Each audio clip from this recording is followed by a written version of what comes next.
That day, out of nowhere, magical portals suddenly appeared in the sky, gateways that led straight into dungeons. Behind each portal was an entirely different world, teeming with terrifying monsters of all shapes and sizes. And just like that, the creatures began pouring out in waves. The only ones capable of stopping them were people who had awakened magical powers. These awakened fighters banded together and used their unique abilities to battle and push back against the illegal invasion of monsters. In the midst of this brutal conflict between swarms of flying beasts and close combat monstrosities stood a team of heroes, shoulder to shoulder in battle: Ingolf von Dietz, Claudia Borjo, Nathaniel Kaval, Iwako Hideki, and a mysterious girl with a cold expression and a lightning spear whose name was still unknown. Each of them possessed distinct powers. Kaval controlled fire, while Hideki wielded wind to strike down aerial enemies. That unnamed girl stood out, striking fear into the monsters with every thunder-infused attack. As the fierce battle raged on, the five of them held the front line together. Suddenly, a monster broke through their formation and lunged toward a powerless civilian. The man fell to the ground, screaming in terror. "Somebody please." Dietz glanced over at Borjo and shouted, "Hey, help him. Go save the civilians." But she lazily propped her head on her hand, unmoved, and muttered, "There's just too many of them." While they hesitated, the green-skinned monster raised its claws, aiming for the trembling man kneeling on the ground, who had his arms over his head, shaking uncontrollably. Just when it seemed like the creature would crush the man, a foot suddenly came flying out of nowhere and smashed into the monster's face, crushing one whole side of its skull. The impact sent the creature hurtling backward into a wall with a thunderous boom, triggering a shockwave. A tall man in a suit and a long cloak stepped forward. Tilting his head slightly, he looked down at the man on the ground and offered a gentle smile. "You okay?" With absolute confidence, he turned to his teammates and said, "I've got this."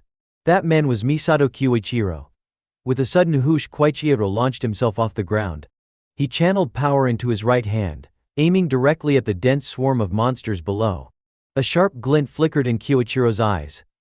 In a single sweeping motion, he unleashed a relentless combo attack, striking at every weak point with pinpoint accuracy, annihilating the entire group of monsters in front of him with a single blow.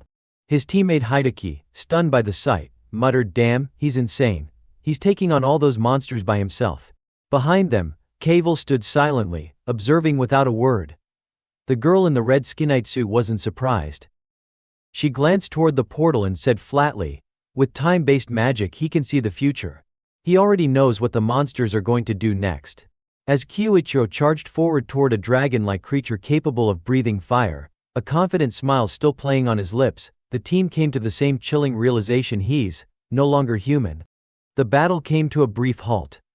All the monsters that had come through the portals had been wiped out. Their corpses lay scattered across the ruined city. At the front lines, standing before a massive snake-like beast guarding the portal, was Koichiro. His teammates gathered behind him. He glanced over his shoulder and said firmly, "All right. Let's finish this." With a swift swing of his arm, he decapitated the final monster in a single blow. "That should be the last one," Koichiro said, brimming with confidence. With this power, he believed, he could finally protect the peace everyone longed for. He stepped up to the portal, the entrance to the dungeon, and placed his hand against its surface. "Now then, I'll seal this gate." But before he could finish his sentence, a sudden force slammed into him, hurling him straight through the portal. His eyes widened in shock. He hit the ground hard, catching himself with one hand as he skidded across the floor. When he looked up, the portal had already been sealed behind him. On the other side were his teammates, the very people he trusted the most. Koichiro's brows furrowed in confusion. What the hell is this?" There was disbelief in his eyes. "I've never seen a future like this before." He moved closer to the sealed exit, staring at the faces of his comrades through the barrier. You planned this together? Why would you do this?" Kaval was the first to answer, grinning with twisted delight. "Why, you ask?" At that moment, none of them bothered hiding their greed and cruelty anymore. Standing at the center of the five, hands casually in his pockets, Kaval sneered. "Because you didn't see it coming. That's why it worked." Koichiro tried to keep his composure. "What are you saying?" The woman in the tight red suit scoffed, throwing him a condescending look. "You're a level 100 monster. You can manipulate time magic." Borjo smirked. We just want to make easy money without taking risks. Dietz clenched his teeth, his tone bitter. And yet you insisted on helping people. Hideki jabbed a finger at him, filled with resentment. You're the reason we keep ending up in dangerous situations. Then Cavill delivered the final blow with a smirk. But today, this will be the last time. He raised his hand in a mocking farewell. With that, the people who were once Kyoichiro's teammates turned their backs on him and walked away, grinning like it was some kind of game. On the other side of the portal, Kyoichiro pounded desperately against the barrier, eyes locked on their fading silhouettes. Are you serious?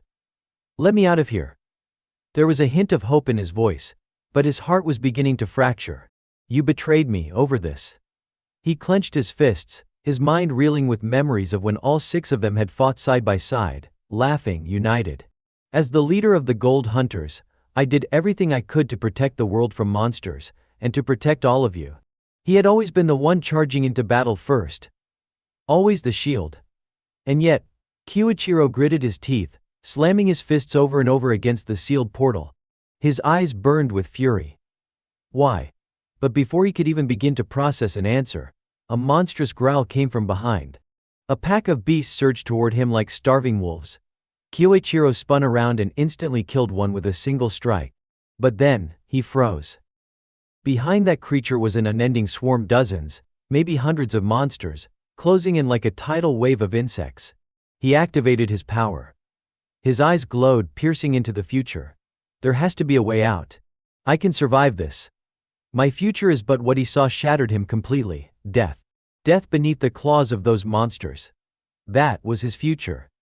Kyoichiro smiled faintly. It's gone now, hasn't it?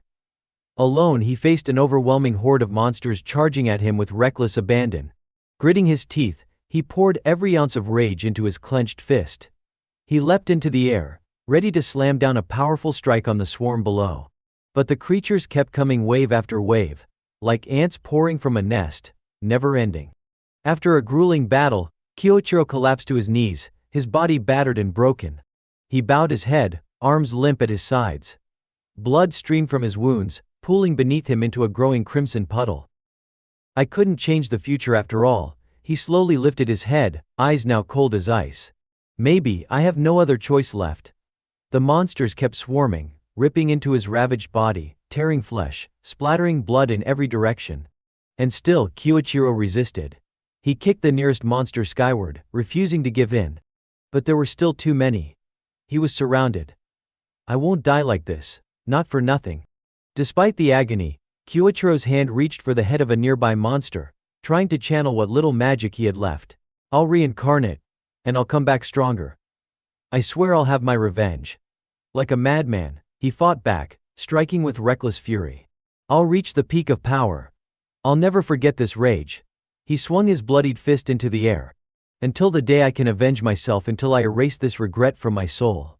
A massive surge of energy exploded from within him, rising from his palm and launching into the sky. The monsters surrounding him were blasted away, if only temporarily. But his body was on the brink of collapse, blood pouring from his eyes, ears and every pore. The brilliant light engulfed him, intensifying until it was blinding. Cut to another scene. Someone suddenly opened their eyes. A young man in a hospital gown sat up in bed and slowly slipped on his slippers, preparing to stand. He walked over to the mirror and stared at his reflection. A pale, slightly fragile-looking teenager stared back at him. Reaching out, he touched the glass. There was a strange glint of satisfaction in his eyes as he muttered coldly, "Looks like the reincarnation worked." That teenage boy in the mirror was Kyoichiro's new body. He looked around and finally took in his surroundings. A hospital. These machines look strange. His eyes narrowed. Just how many years have passed? If it's been 100 years, then it's too late for revenge. His expression darkened, filled with hatred as he recalled the smiling faces of those who had betrayed him. Suddenly something caught his eye. He picked it up. It was a student ID card.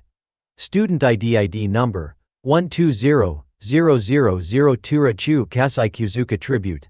Void this Idaho confirms, he whispered. Looks like 20 years have passed since that day.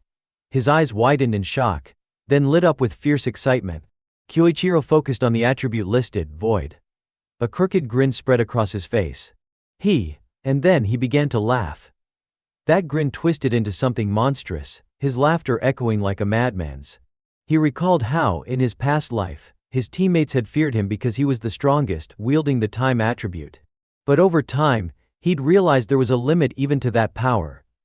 Even the ability to see the future couldn't pierce the depths of a void attribute. He couldn't read or measure the strength of someone who wielded void. And now, that attribute belonged to him. Kyoichiro looked down at the hand of his new body. This poor kid, there was no doubt in his mind void was the strongest attribute. It was like an endless, chaotic nothingness. A power without structure or order. But in Kyoichiro's previous life, no one had ever possessed it. It was so rare that nobody knew how to train it properly. His gaze returned to the student ID card. That's probably why he's still stuck at level 1. Koichiro stared at the picture of the young student on the card, and thought to himself, he was probably mocked, called the kid with no attribute more times than he could count. He pressed the card gently against his chest, right over his heart. "Don't worry, kid," he whispered. "I'll make your name known across the world as the strongest adventurer this world has ever seen." Thanks to his previous life's power, the ability to see into the future, Kyoichiro knew how to train the void attribute. He could perceive the flows of energy within a body and understand exactly how to nurture them into something extraordinary. He began activating the power of this new body. A brilliant light erupted around him, illuminating the entire room. With this strength, I'll become unstoppable. And those traitors, he clenched his fist tightly, a sinister smile curling across his lips. They'll live to regret betraying me and leaving me to die. Kyoichiro recalled Kavel's smiling face, that smug, satisfied grin at the moment of betrayal.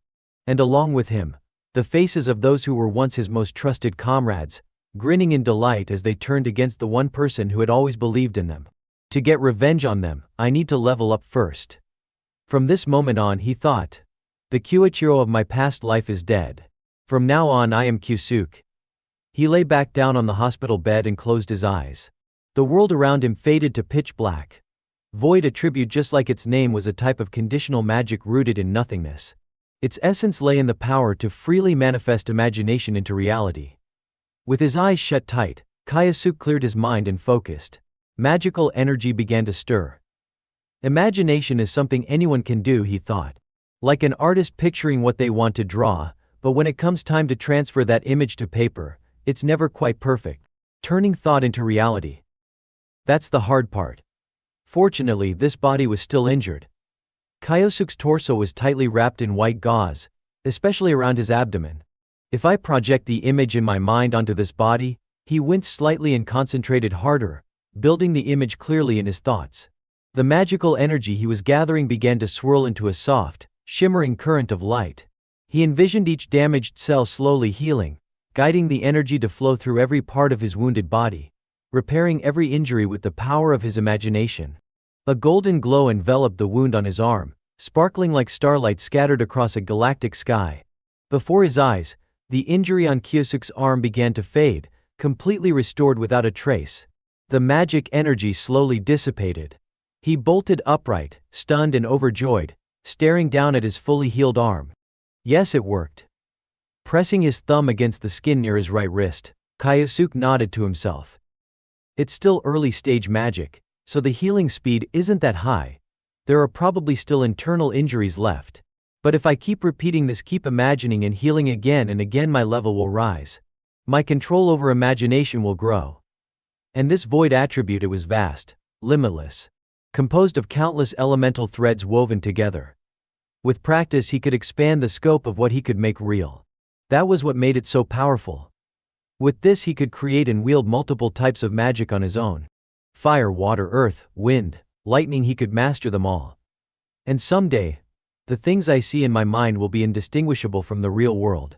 Not even magical barriers or mirrors will be able to hold me back. They'll shatter to make space for the void. And the void will expand endlessly, like the universe itself. Kyosuke smiled. Just then, the door creaked open. A middle-aged doctor stood there holding a patient file, stunned. You're awake? Kyosuke turned his head calmly toward the man. The doctor rushed over to check on him. Don't move too much. You were badly injured, after being attacked by a monster. Kyosuke lifted the blanket and lay back down in the bed. So that's what happened. That's the incident this boy experienced before I reincarnated into his body. The doctor looked at him with a bright, cheerful smile. Even though Kyosuke had been in critical condition, he still managed to wake up as if he had been blessed by a miracle from a saint. Kyosuke tilted his head curiously. Wait, what did you say? A saint? The doctor blinked in surprise. You don't know? Kyosuke shook his head honestly. The doctor's expression lit up with reverence. His cheeks flushed with admiration as he said, "The saint of the 5 sacred sagers." Kyosuke froze. 5 sacred stars. I don't know what that is either, he replied, expression blank. The doctor adjusted his glasses, furrowed his brows, then glanced back at Kyosuke's chart.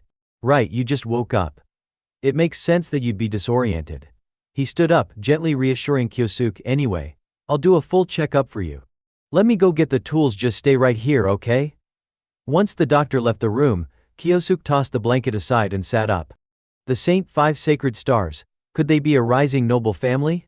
Or maybe an adventurer faction that gained power in the past 20 years? He walked over to the table and picked up the remote lying beside it. Leveling up is still my priority, but I also need to get a solid grasp of the world's current state. He turned the TV on. A news broadcast echoed through the room. Today's special report, a look back at the dungeon catastrophe, Class 555, that occurred 20 years ago. Footage of that day played, monsters pouring onto city streets in an all-out disaster. Kyosuke narrowed his eyes. Seriously, a special feature on the day I was betrayed. He kept watching. And the one behind the incident, the screen showed an image, his image from his past life. The leader of the Gold Hunters, a level 100-time user named Misato Keiichiro. Kyosuke's eyes widened in disbelief. What? He stared at the screen, frozen. I was the culprit. What the hell is this? The footage continued, showing monsters spilling out of dungeon gates, cities consumed in fire and chaos. He predicted the disaster, the anchor reported, but kept it to himself, planning to use the chaos to take over the world. The segment cut to the remaining members of the Gold Hunters. They stopped him, the voice declared, and became the legendary heroes known as the 5 Sacred Stars. On screen, Kyosuke saw their faces, his former teammates. The same 5 who had betrayed him. The report showed them defeating Misato Keiichiro in a fierce battle and sealing the dungeon afterward. This miraculous event is remembered to this day. The 5 Sacred Stars now lead the world in various domains. Kyosuke stood motionless in front of the screen, stunned. And later in this broadcast, we'll be joined by experts to discuss. Click.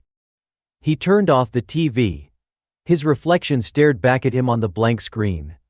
Kyosuke covered his mouth and began to laugh. It started quiet, but soon it twisted into manic laughter. His shoulders trembled with fury. Not only did they betray me, they smeared my name. They rewrote history. They sacrificed me. The image of his own bloodied face flashed through Kyosuke's mind, while they were showered with praise like celebrities, hailed as real heroes. They shamelessly took all the glory, basking in admiration from the entire world. Kyosuke's hand trembled with rage, still clutching the TV remote. I won't forgive them. I'll never forgive them. He clenched his teeth, jaw tight. His eyes were flooded with hatred. Every single one of them, I'll send them straight to hell. The hospital room fell silent. Kyosuke exhaled slowly, calming himself. He turned and walked toward the bedside table. But I need to be careful, I can't let them notice me too soon. He gently set the remote down. Then he reached for the phone on the table. Right, the teenager stared at the phone screen. Let's see what school this kid was attending. His lips curled into a smirk. The screen lit up. Just as I thought. Principal of Tokugo Adventurer Training Academy, Iwako Hideki.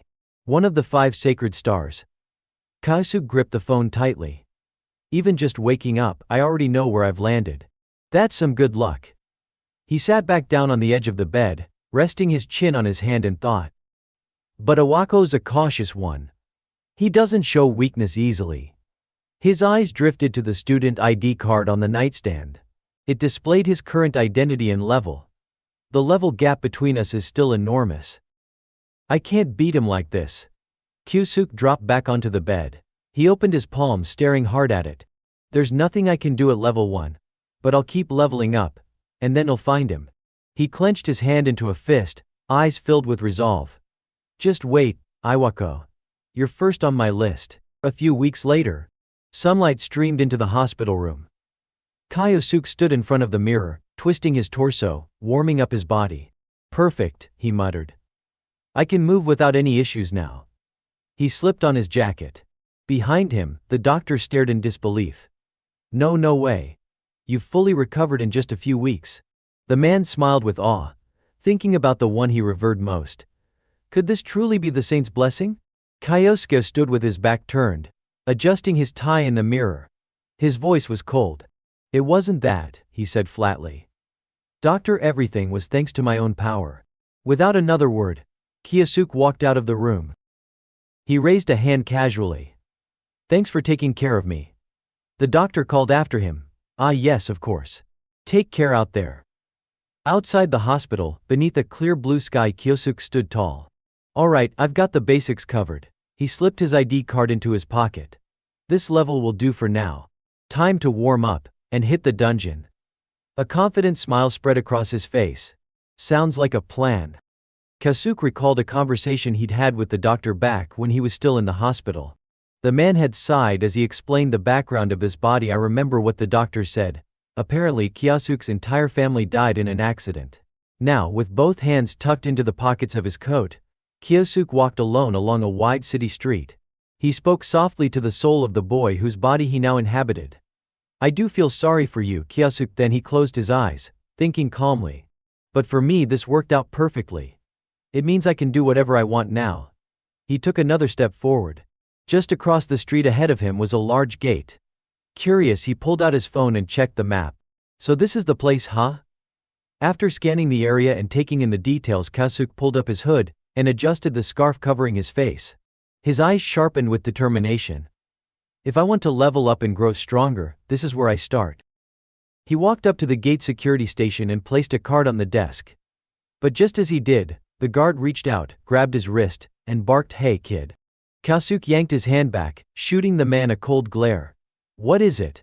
The guard froze for a second under that icy stare. You're only level 27. He glanced at the idea, stunned. This area is restricted. Only adventurers who are level 30 or higher are allowed to form a party and enter. You're seriously thinking about going in alone? That's suicide. The man had reacted quickly out of genuine concern for Kyosuke's safety, but even as he tried to explain, he reached out again to hold Kyosuke back. Kyosuke remained completely calm. I get what you're saying. That may be true for most people. With that, he sharply brushed the man's hand aside. Then he raised his card up to eye level, letting the guard see it clearly. I'm a student at Tokigo Adventurer Training Academy, Kyosuke said flatly. As long as I sign the waiver, everything checks out, doesn't it? He had come fully prepared. I looked into this back when I was still in the hospital. He stared confidently at the guard. The man hesitated, clearly conflicted. Well, yeah, technically, that's true. But before the discussion could go any further, a voice rang out from behind Kyosuke. Alright, that's enough. Kyosuke's eyes widened. He turned to look over his shoulder. Across the street, standing near the base of a tree, were three figures watching him. One of them leaned against the tree and spoke with a cocky grin. Guys, just trying to help you. No need to act all tough. A second, with messy orange hair, laughed casually. They're just worried about you, newbie. The third gave Kyosuke a mocking stare. You're just a rookie, right? Best learn your place. Kyosuke didn't respond. He gave them a single glance, cold and unreadable. Then, without wasting another breath, he turned back to the security guard. I just need to sign here, right? Kyosuke pointed at the tablet screen on the desk. His voice remained calm, focused. He wasn't here to make a scene. He was here to level up. Without waiting for a reply, Kyosuke picked up the pen and confidently signed his name beneath the words "I agree" glowing on the screen. The security guard still tried to stop him. Wait. But Kyosuke didn't care. He finished signing, dropped the pen back onto the table, and turned to walk away, cold and composed, leaving the guard behind with a worried expression. Well, guess it's official now. He headed toward the gate alone. As he walked off, he casually raised a hand in the air, waving without turning back. Anyway, thanks for your concern. I appreciate it. The guard, watching him walk away, quickly turned toward the three people still gathered by the tree nearby. Hey you three. Sorry, but could you keep an eye on that kid? the guy really was too kind for his own good. He explained to the trio, letting someone go in there alone at his level is basically sending him to his death. The shortest one with a split fringe scowled in annoyance. Huh? He stepped forward, getting heated. And why exactly should we do that for him? But before he could finish ranting, the purple-haired guy with glasses who had been quiet this whole time smiled and clapped his teammate on the shoulder. Actually, this might work out in our favor. The one with glasses continued, his voice low and scheming. No one's watching him, right? His two teammates blinked, surprised by the sudden shift in tone. The bespectacled one gave them both a devilish grin, his eyes gleaming. Even if something happens, no one would care. The three immediately caught the vibe. Their lips curled into smug, wicked grins, and they took off running toward the gate, laughing with twisted glee. A little brat trying to act all tough. He's 100 years too early to mess with us. The kind-hearted guard, still unaware that he'd asked the worst possible people for help, waved them off gratefully. Sorry to trouble you. I'm counting on you guys. The three of them entered the gate after Kyusuk. On the other side was a long, torchlit tunnel. But as they scanned the seemingly endless corridor, there was no sign of the boy anywhere. Glasses guy chuckled. All right, you know the drill. Orange hair nodded, smirking. We kill the kid, then blame the monsters. They remembered clearly the last person they'd slaughtered in a dungeon like this. The guy's body was wrecked. Blood splattered across the walls and floor. Meanwhile, they'd just stood around with hands in their pockets, admiring the scene they'd created. Thanks to these dumbasses, one of them had said back then, our wallets just keep getting fatter. Their method was simple: find solo adventurers in the dungeon, kill them, and steal everything: money, gems, valuables. No one ever questioned it. Buzzing with excitement at the thought of another easy payday, the trio bolted deeper into the tunnel. 10 minutes passed. They were still running. Panting and winded, Glasses guy asked, this tunnel, it's just been a straight path, right? Orange hair was out of breath too. Yeah, but we still haven't caught up to him. Then, suddenly they stopped. Orange hair pointed ahead. Look, there. Up ahead in the tunnel, Kyusuk stood alone, facing down a massive swarm of monsters. There he is, they muttered. Energy rippled from Kyusuk's entire body. His eyes were cold and razor-sharp. With a single sweeping motion, he slashed the air and a roaring wave of fire erupted forward. Then, raising his right hand to head level, Kyusuk summoned another spell, this time a spinning vortex, forming in his palm like a miniature tornado. With a swift thrust, he launched it alongside the flames. The fire and wind magic surged forward in perfect sync. The flames were so intense that as soon as they touched the monsters, the creatures disintegrated, unable to escape in time. In just seconds, what had been a sea of monsters moments ago was reduced to piles of ash. The tunnel fell silent, cleared completely. The three who had followed Kyusuk into the dungeon stood frozen behind him, stunned beyond words. The guy with glasses stared, mouth agape. No way, even the short one was in disbelief. He took out a D-rank monster, all by himself. The corner of the orange-haired guy's mouth twitched upward. He pointed toward Kyusuk. More importantly, look. Glowing faintly under the dim dungeon light was something dazzling, rare loot. A pouch stuffed with glittering gems and more precious stones scattered across the ground. Their 6 eyes lit up at once. Their jaws practically hit the floor. If we sell all that, we could live easy for like 6 months, one of them muttered, eyes gleaming with greed. They'd been watching, and Kyusuk still hadn't reacted. He was quietly gathering the gems, seemingly unaware of their presence. What an idiot. He doesn't even know we're here. That rare loot's ours now, one of them sneered. Without hesitation, they sprang into action. One of them leapt high onto the ceiling of the tunnel. Orange hair clung upside down like a spider. Glasses guy looked up at him and smiled. Shorty moved into position. Glasses guy glanced at both of them, nodded, and whispered, now. The three launched their spells simultaneously: water magic, wind magic, and a fiery attack. Their goal was clear. Kill him. Kyusuk, still crouched among the loot, yanked down his mask and snarled, son of a. He stood up sharply, fury flashing in his eyes. You think that was slick? You really thought that would work? A swirl of magic shimmered around him.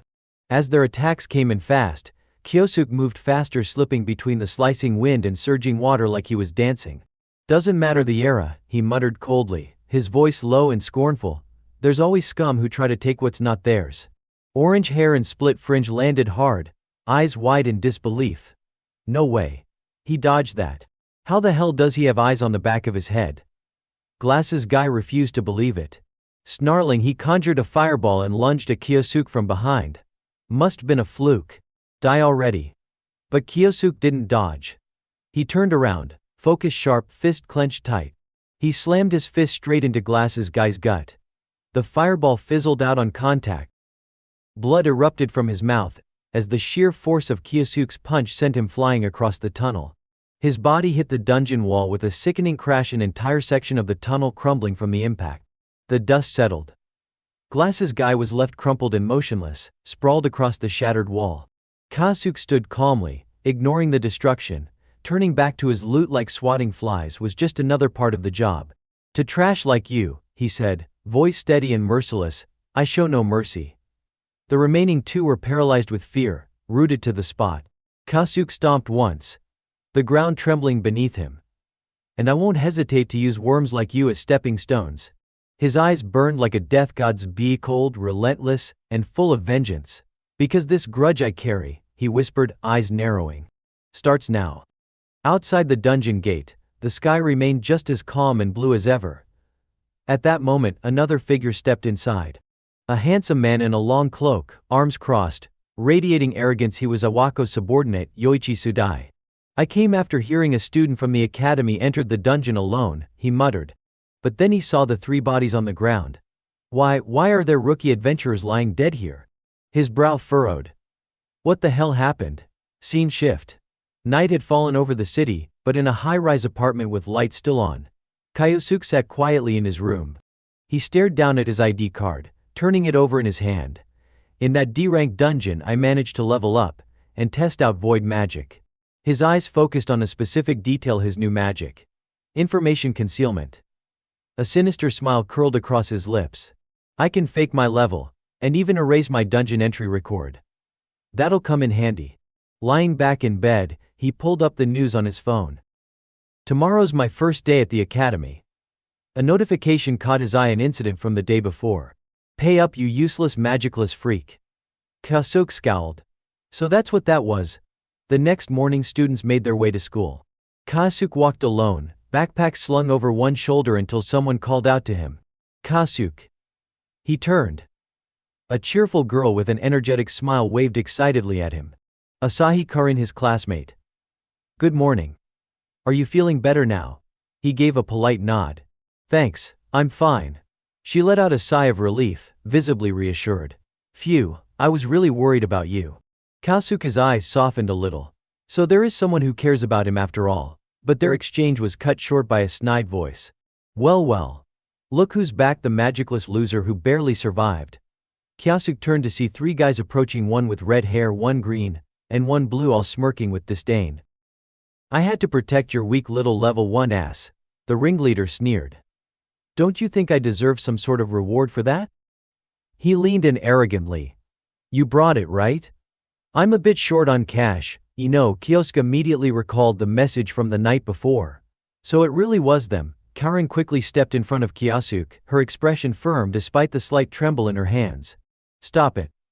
Kyosuke just got out of the hospital. Her courage surprised him. He noticed the way her hand tightly gripped the strap of her bag, trembling slightly. He gently stepped forward, placing himself between her and the bullies. Thanks, he said quietly. But I've got this. The two guys behind the leader burst out laughing. Do you hear that?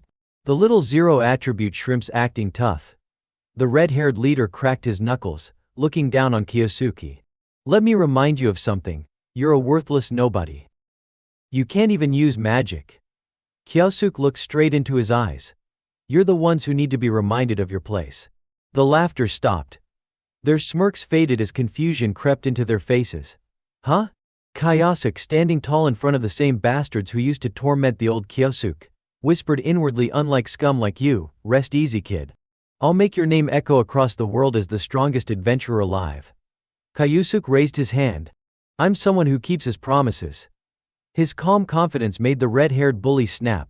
Furious, the guy conjured a fireball above his head and screamed. What the hell are you even talking about? Karen's eyes widened in panic. You can't. Using magic outside the dungeon is against school rules. But the bully didn't care. Shut up. That trash with no attribute is the one who's wrong. He dared to stand up to me. He hurled the fireball straight at Kyosuke. But Kyosuke didn't flinch. His brow furrowed slightly, and he calmly raised his own hand, conjuring a fireball of his own, one that was 3 times the size. With a sharp flick of his wrist, he launched it forward. The 2 spells collided in midair, boom, scattering embers everywhere like fireworks. The 2 lackeys behind the red-haired guy froze, jaws dropping. No way. That's the same spell. How the hell can he use it? Even the ringleader was stunned. What is this? Kyosuke's voice was cold and flat. That's it? That one line hit harder than any punch. The bully's face twisted in humiliation. You bastard, losing it completely, he barked at his friends. What are you 2 doing? Help me take him down. The 2 thugs quickly sprang into action, casting their own spells, wind and water, just like the 2 losers in the dungeon before. But Kyosuke didn't even put his backpack down. He lifted both hands and casually cast both wind and water magic at once, countering their attacks effortlessly. The 3 bullies could only gape in horror. What the hell is this? How many types of magic does he know? This isn't normal. Their panic hadn't even settled before Kyosuke said just one word, satisfied. He snapped his fingers. Good. Now it's my turn. A massive wave of magical energy burst from behind him like a raging storm. With clenched fists, Kyosuke slowly walked forward, his voice calm but terrifying. Don't worry. I won't kill you, at least not yet. That was enough to make all 3 of them lose it. Shit. They turned and bolted. But Kyosuke's voice echoed like a demon from the abyss. You begged them to help you, didn't you? He reached out and grabbed the leader by the shoulder mid-sprint. And what did they do back then? His eyes were void of emotion, cold and unfeeling like a machine made to destroy. You know what? I don't even need your answer. He gripped the guy's face, squeezing hard. Sweat poured down the bully's face as he struggled to pry Kyosuke's hand off, but it wouldn't budge. You scum always say the same thing, Kyosuke said coldly. The guy had tears in his eyes now. And that's why, no matter what you say, I won't stop this fist. Kyosuke's eyes narrowed, filled with nothing but hatred. His fist, powered by a swirling blend of multiple elemental forces, slammed into the bully's face. Crack! The guy was instantly knocked out cold, blood spraying from his nose as his limp body collapsed to the ground. The bully's body shot through the air like a missile before crashing down hard, skidding along the pavement until it finally came to a smoking stop. He lay sprawled out on the street, arms and legs wide open, completely motionless. Karen stood frozen in shock, both hands covering her mouth. A sigh, Kyosuke, the 2 lackeys scrambled to pick up their unconscious leader, their faces pale with fear. From this moment on, no one would dare underestimate Kyosuke ever again. A sly, wicked grin spread across Kyosuke's face. Let's walk this road together, he said quietly. The road to becoming the world's strongest adventurer. Apologies echoed through the school grounds. We're sorry. We're really sorry. The 2 lackeys were practically dragging their unconscious leader along. Please. We said we're sorry, okay? Once they were far enough away, the leader clenched his teeth, muttering under his breath in frustration, damn it, he's completely different since he got out of the hospital. Kyosuke closed his eyes and muttered softly. In the end, there's really nothing special about him. Karen peeked at him in confusion, unsure of what he meant. The 2 walked side by side down the hallway. All around them, classmates watched with uneasy eyes, whispers and side glances filled the air. But no one said a word to them. Kyosuke quickly picked up on the strange atmosphere. Am I drawing too much attention? Just as he and Karen were about to step into class, someone behind them reached out and placed a hand on a student's shoulder. Excuse me, 1 second. The voice was calm but firm. You're Asai Kyosuke, right? Kyosuke turned to look. A cool-looking guy with sharp features and a reserved expression tilted his head politely. Do you have a moment to talk? Kyosuke eyed him suspiciously. Who is this guy? He's got that noble air about him. Ugh, headache. Should I just ignore him? Still unsure, Kyosuke gave a sheepish smile and raised a hand, trying to excuse himself. Sorry, class is about to start, but the guy cut him off smoothly. Ah, that's right. I haven't introduced myself yet. He straightened up confidently in the middle of the hallway. My name is Yoichi Tsudai, leader of Cat Biter. Karen froze in surprise. Cat Biter. Kyosuke's face went cold. That's the group formed by Principal Iwako. His hand, already on the classroom door, paused mid-motion. Tsudai continued, voice low and ominous. I'll ask again, a sigh. He smiled, but it was anything but friendly. Would you mind giving me just a moment of your time? Kyosuke stayed silent. Then he slowly turned around and offered a polite smile. Well, I guess I don't have much of a choice, do I? Scene shift, an empty classroom. Tsudai leaned against the teacher's desk, tone serious. I'll get straight to the point. Were you the one who took out those adventurers found in the D-rank dungeon last night? Kyosuke stared at him blankly, feigning ignorance. I don't know what you're talking about. But inside his mind was racing. That info should been classified. How does he know? His eyes sharpened as he looked at Tsudai. Tsudai kept going unfazed. I was informed that a student had entered the dungeon alone. I went to investigate. He paused, gaze hard. What I found were the corpses of a notorious group known for preying on rookies. And more than that, Tsudai's tone darkened. This morning you used multi-elemental magic in public, didn't you? Kyosuke laughed inwardly. So he doesn't actually know the full extent of my magic yet. But Tsudai wasn't letting up. He pointed directly at Kyosuke. So I'll ask again, tell me the truth. Was it you who took them down? Kyosuke turned to dig through his pocket. Since I was ambushed this morning, I honestly don't remember much of what happened. He pulled out his student ID card and gave a helpless smile. I'm only level 1. How could I possibly do something like that? Tsudai stared at the card, stunned. The information on it was crystal clear, level 1, and void attribute. Looking at Kyosuke's harmless smile, Tsudai immediately dismissed him in his mind. Just another nobody wasting my time. He gritted his teeth in irritation. Then, without another word, he turned and opened the classroom door to leave. Before exiting, he tossed out a half-hearted remark. Sorry for dragging you here. He paused in the doorway, glanced back with a bored expression. Don't go doing anything suspicious. I hate having to write extra reports. Kyosuke stood in the hallway, watching Tsudai's back disappear down the corridor. That guy Tsudai. A sly grin crept onto his face. Maybe I can use him. He's close to Iwako, and I can approach him without raising suspicion. If I play this right, could I turn him into one of my pawns?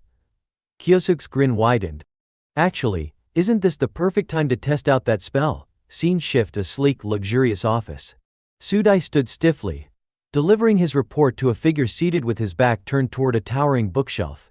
That concludes my report on the incident in the D-rank dungeon last night. The man, legs crossed, rested his cheek on his hand while lounging in a leather chair. You made a mistake. His voice dripped with disdain.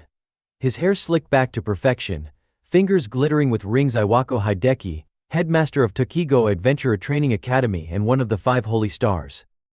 I told you to be careful about who you use, he said sharply. Tsudai bowed deeply. My sincerest apologies, sir. I'll smooth things over immediately. Iwako stood and slowly walked over to him. You'd better. He stopped in front of the young man, still bent at the waist. If word gets out that you were linked to rookie hunting, I'll take heat for it too. He grabbed Tsudai's chin and forced him to look up, his face close and twisted like a devil's mask. Don't forget that. One slip, and I'll have you kicked out myself. I understand, Headmaster Iwako. Tsudai shouted, bowing even lower. But where Iwako couldn't see, Tsudai clenched his teeth in silent fury. Damn it, why am I the one cleaning up this mess? If I knew it would turn out like this, I would have squeezed more hush money out of those bastards first. So it turns out even Tsudai wasn't clean. He had been accepting bribes from the very thugs Kyosuke destroyed in the dungeon. Now, bitter and quietly fuming under Iwako's glare, he forced himself to swallow his anger. Hideki had returned to his desk, but his tone was far from relaxed. Still, there's one thing I can't quite make sense of. Tsudai raised his head, curiosity piqued. And that is, sir. Hideki picked up his tablet. According to your report, the student in question had to be at least a 3rd year. He tapped the screen, which clearly showed no 3rd-year students entered the dungeon last night. He placed the tablet back onto its dock and continued, hands folded behind his back as he walked past Tsudai. In that case, the more likely scenario is that they were killed by the monsters while hunting rookies. He shot a cold glance at Tsudai. And you're covering it up. The color drained from Sudai's face. Hideki moved to the window, folding his hands behind his back again, staring out at the peaceful blue sky. Rather than believe that one of my students defeated a team of rookie hunting criminals alone, this is simply the more realistic conclusion. Sudai's breath hitched. I see, so that's how it is. Without turning around, Hideki replied, exactly. Unless, of course, something extremely unusual happened. Sudai's eyes widened at that. Unusual could it be? He suddenly remembered something.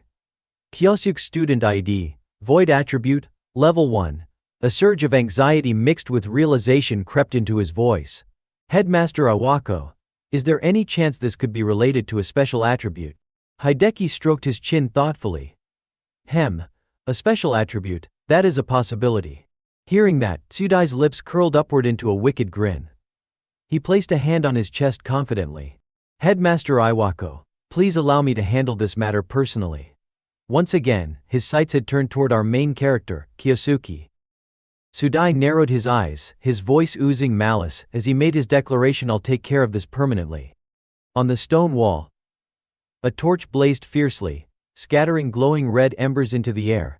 A group of young men in matching uniforms unleashed a surge of energy in the same direction. One of them shouted in a rush, I saw it. It's heading that way. The creature, a berserk monkey, suddenly swelled in size. It let out a terrifying roar, its blood-red eyes burning with rage, as if ready to devour everything in sight. At that moment, one of the students focused a whirlpool of energy into the center of his palm, forming a spiraling vortex of raw power. He hurled it straight at the frenzied beast, striking it dead on and making it shriek in agony. The students recoiled, eyes wide in fear as they watched the raging monkey collapse in front of them, cold sweat dripping from their faces. It was Sudai who had landed the final blow. He raised his voice sternly, commanding students, do not break formation. Everyone stared in awe at the monster's twitching body. Murmurs of admiration rippled through the group. Yoichi's incredible. Well, of course he was personally chosen by Headmaster Iwako.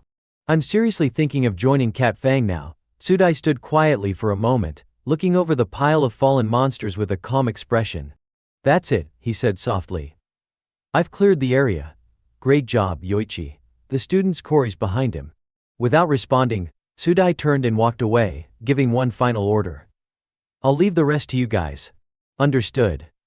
As he walked, Sudai muttered to himself, now, time for the real reason I came here. He slipped one hand inside his coat and pulled out a small chain with a strange, arcane surface. Holding it carefully in his palm, he whispered, reveal Asai Kyosuke's location. The moment the words left his mouth, he flung the chain forward and channeled a swirl of green energy into it. The chain tightened and shot out rapidly, pulling taut with force. Sudai gripped the tail end firmly and felt it tug sharply, as if drawn by an unseen force. Just as I thought, he's far from the other students. Receiving the direction, Sudai began briskly walking, following the pull of the enchanted chain. I don't know what that guy's up to, but this actually works in my favor. His thoughts grew darker with each step, his lips curling into a twisted smile. If it goes the way I expect, no one will question how he died. Just a tragic accident, I just happened to find Asai by chance. Stuff like that happens all the time in dungeons, he reasoned, grinning slyly to himself. Something then flashed through his mind. He paused, deep in thought. First the incident with the rookie hunters, then the string of strange events since he was discharged from the hospital. He remembered the image from earlier, watching everything from above. And one moment in particular stood out. But most of all, Sudai's expression darkened as he recalled the scene in the classroom. What they said back there, I need to know more about it. Back then, he had asked the question in a tone of utter disbelief, is that really true? Kneeling before him was a group of battered students, one of them with his face wrapped in bandages. A red-haired boy quickly chimed in, desperation in his voice, it's true. I swear. That attribute-less freak, he attacked us using the exact same magic we were using. Another, a blonde, seemed to be recalling something terrifying. His voice trembled. And not just that, he summoned a giant firestorm. I've never seen anything like it. In his memory, Kyosuke calmly walked away as a titanic wall of flame surged up behind him, towering 10 times his own size. Sudai stared at the trembling boys, his face twisted in disbelief. This is insane, he muttered, unable to believe what he was hearing. Then he stood up, tone suddenly cold and indifferent. That's all I needed to ask. The students panicked. One of them stuttered. Wait, then. Sudai paused, still facing away, and replied icily, teach these failures a lesson. I've got no use for weaklings who got crushed by some talentless reject. No way. That's not what you promised. The redhead cried out, reaching for Sudai, but being restrained by the others. Then a bruised student with teal hair, his face covered in cuts, spoke hoarsely. That guy, he's not. His words made Sudai stop mid-step. He's not even human anymore. His voice cracked with fear, his eyes completely vacant, like someone who had stared into the abyss and barely made it back. Meanwhile, Sudai was still following the chain's pull. It had led him to a vast open area, his footsteps echoing in the emptiness. He kept walking, but his mind lingered on that terrified face. That fear, it wasn't normal. Just to be sure, he muttered to himself, I had him put in the Cat Fang special class, and all he showed was an illusion spell. That's it. Behind him lay dozens of monster corpses, littering the floor. He must have used some kind of artifact, Sudai rationalized, or some dirty trick to kill those rookie hunters. The thought amused him, and he let out a smug chuckle. Looking down, he spotted the body of a goblin, its entire body ravaged. Another corpse. Did Asai Kyusuk do this? He wondered. Examining the blood and damage, he analyzed aloud, just one hit. Maybe what they said wasn't all nonsense. Still, he scoffed. But even with this kind of power, it's hardly terrifying. His expression grew arrogant as his thoughts drifted to Iwako, director of Tokigo Academy. Even Iwako, the guy who got kicked out of the 5-star council, was able to reach that high. His convictions sharpened. For now, I'll play along and follow his orders. But someday, I'll surpass him. One day, I'll sit atop the 5-star council myself, and rule the world. A delusional smile spread across his face as his eyes gleamed with ambition. But to get there, he calculated silently, I have to erase any connection to those rookie hunters. And as for Asai Kyusuk, a wildcard like him, someone who might cause problems later, I'll make sure a little accident just happens to him. His grin curled up dangerously, almost stretching to his ears. The enchanted chain continued pulling forward, and Sudai whispered to himself, he's close now, he has to be. The chain in Sudai's hand finally began to slow down like it had found its destination. He reeled it back in and ducked behind a corner, cautiously peering around to assess the situation. What the hell is he doing in a place like this? Sudai wondered. But then his face contorted in horror. His eyes widened, and cold sweat poured down his forehead. Right in front of him, Kyusuk sat calmly atop a pile of monster corpses, a smug smile playing at the corners of his lips. You're late, he said with a chilling grin. I was getting bored waiting for you. Sudai immediately ducked behind the wall, his body trembling. What? My presence should have been completely concealed. How the hell did he detect me? As if reading his thoughts, Kyusuk continued with eerie calmness, you're wondering how I noticed you, aren't you? Yoichi? Sudai clenched his teeth. His eyes now burned with frustration and disgust. Did he read my mind? Finally, Sudai stepped out, his tone bitter and sharp. What the hell are you? Kyusuk's voice was steady, almost amused. I heard Iwako picked you, he said, looking Sudai up and down with disappointment. But you're not nearly as impressive as I expected. He cast his gaze downward, his tone growing colder. The way you hunt down rookies and bleed them for cash, it's just like that coward Iwako. Rage flashed across Sudai's face. What? How do you know about that? Kyusuk leapt down from the corpse pile. His voice was slow and deliberate. Yoichi, tell me, do you enjoy tormenting others? Light from above cast long shadows behind him, giving his figure an overwhelming presence. But you've never felt what it's like to be hunted yourself, have you? Kyusuk's eyes burned with intensity. So now, I'll teach you what that feels like. There was no mercy in his expression, only cold calculation, and the faint thrill of revenge. With this magic, I'll make you pay for what you did to me. His face hardened into something that looked all too eager for blood, for justice, or maybe just for balance. Looking at Kyusuk's overwhelming presence, Sudai gritted his teeth in fury. You're dangerous, way too dangerous, he growled, his eyes burning with rage. But even as the words left his mouth, he summoned his weapon, a gleaming golden sword that radiated a strange, almost divine energy. For the sake of my ambition, he declared. With a sharp step forward, Sudai launched himself at Kyusuke, slashing with lethal intent. I'll defeat you right here, no matter what it takes. Kyosuk, calm as ever, casually sidestepped the attack, both hands still resting in his pockets. His body language showed no urgency, only effortless ease. As he raised a hand, a surge of power gathered in his palm. His voice was laced with mockery. Is that all you've got? That's your so-called real power? He hurled a massive blaze of fire so large it looked like it could swallow the entire battlefield. Sudai swung his glowing sword with confidence, sneering, "You think that's enough to beat me?" But before the words had fully left his lips, a bolt of strange, blue lightning came crashing down from above. Acting on pure instinct, Sudai raised his sword to block it just in time. Chunks of stone broke loose under his feet. But instead of falling, the shattered pieces were surrounded by a yellow aura and began floating ominously in the air. They hovered for only a second before launching themselves at him like projectiles. Sudai tightened his grip, planting his feet and shifting into a combat stance, his expression fierce. "Damn it, he really can use multi-element magic," he muttered. "What even is that void attribute of his?" Before he could finish the thought, Kyosuk vanished only to reappear behind him in an instant, eyes razor sharp.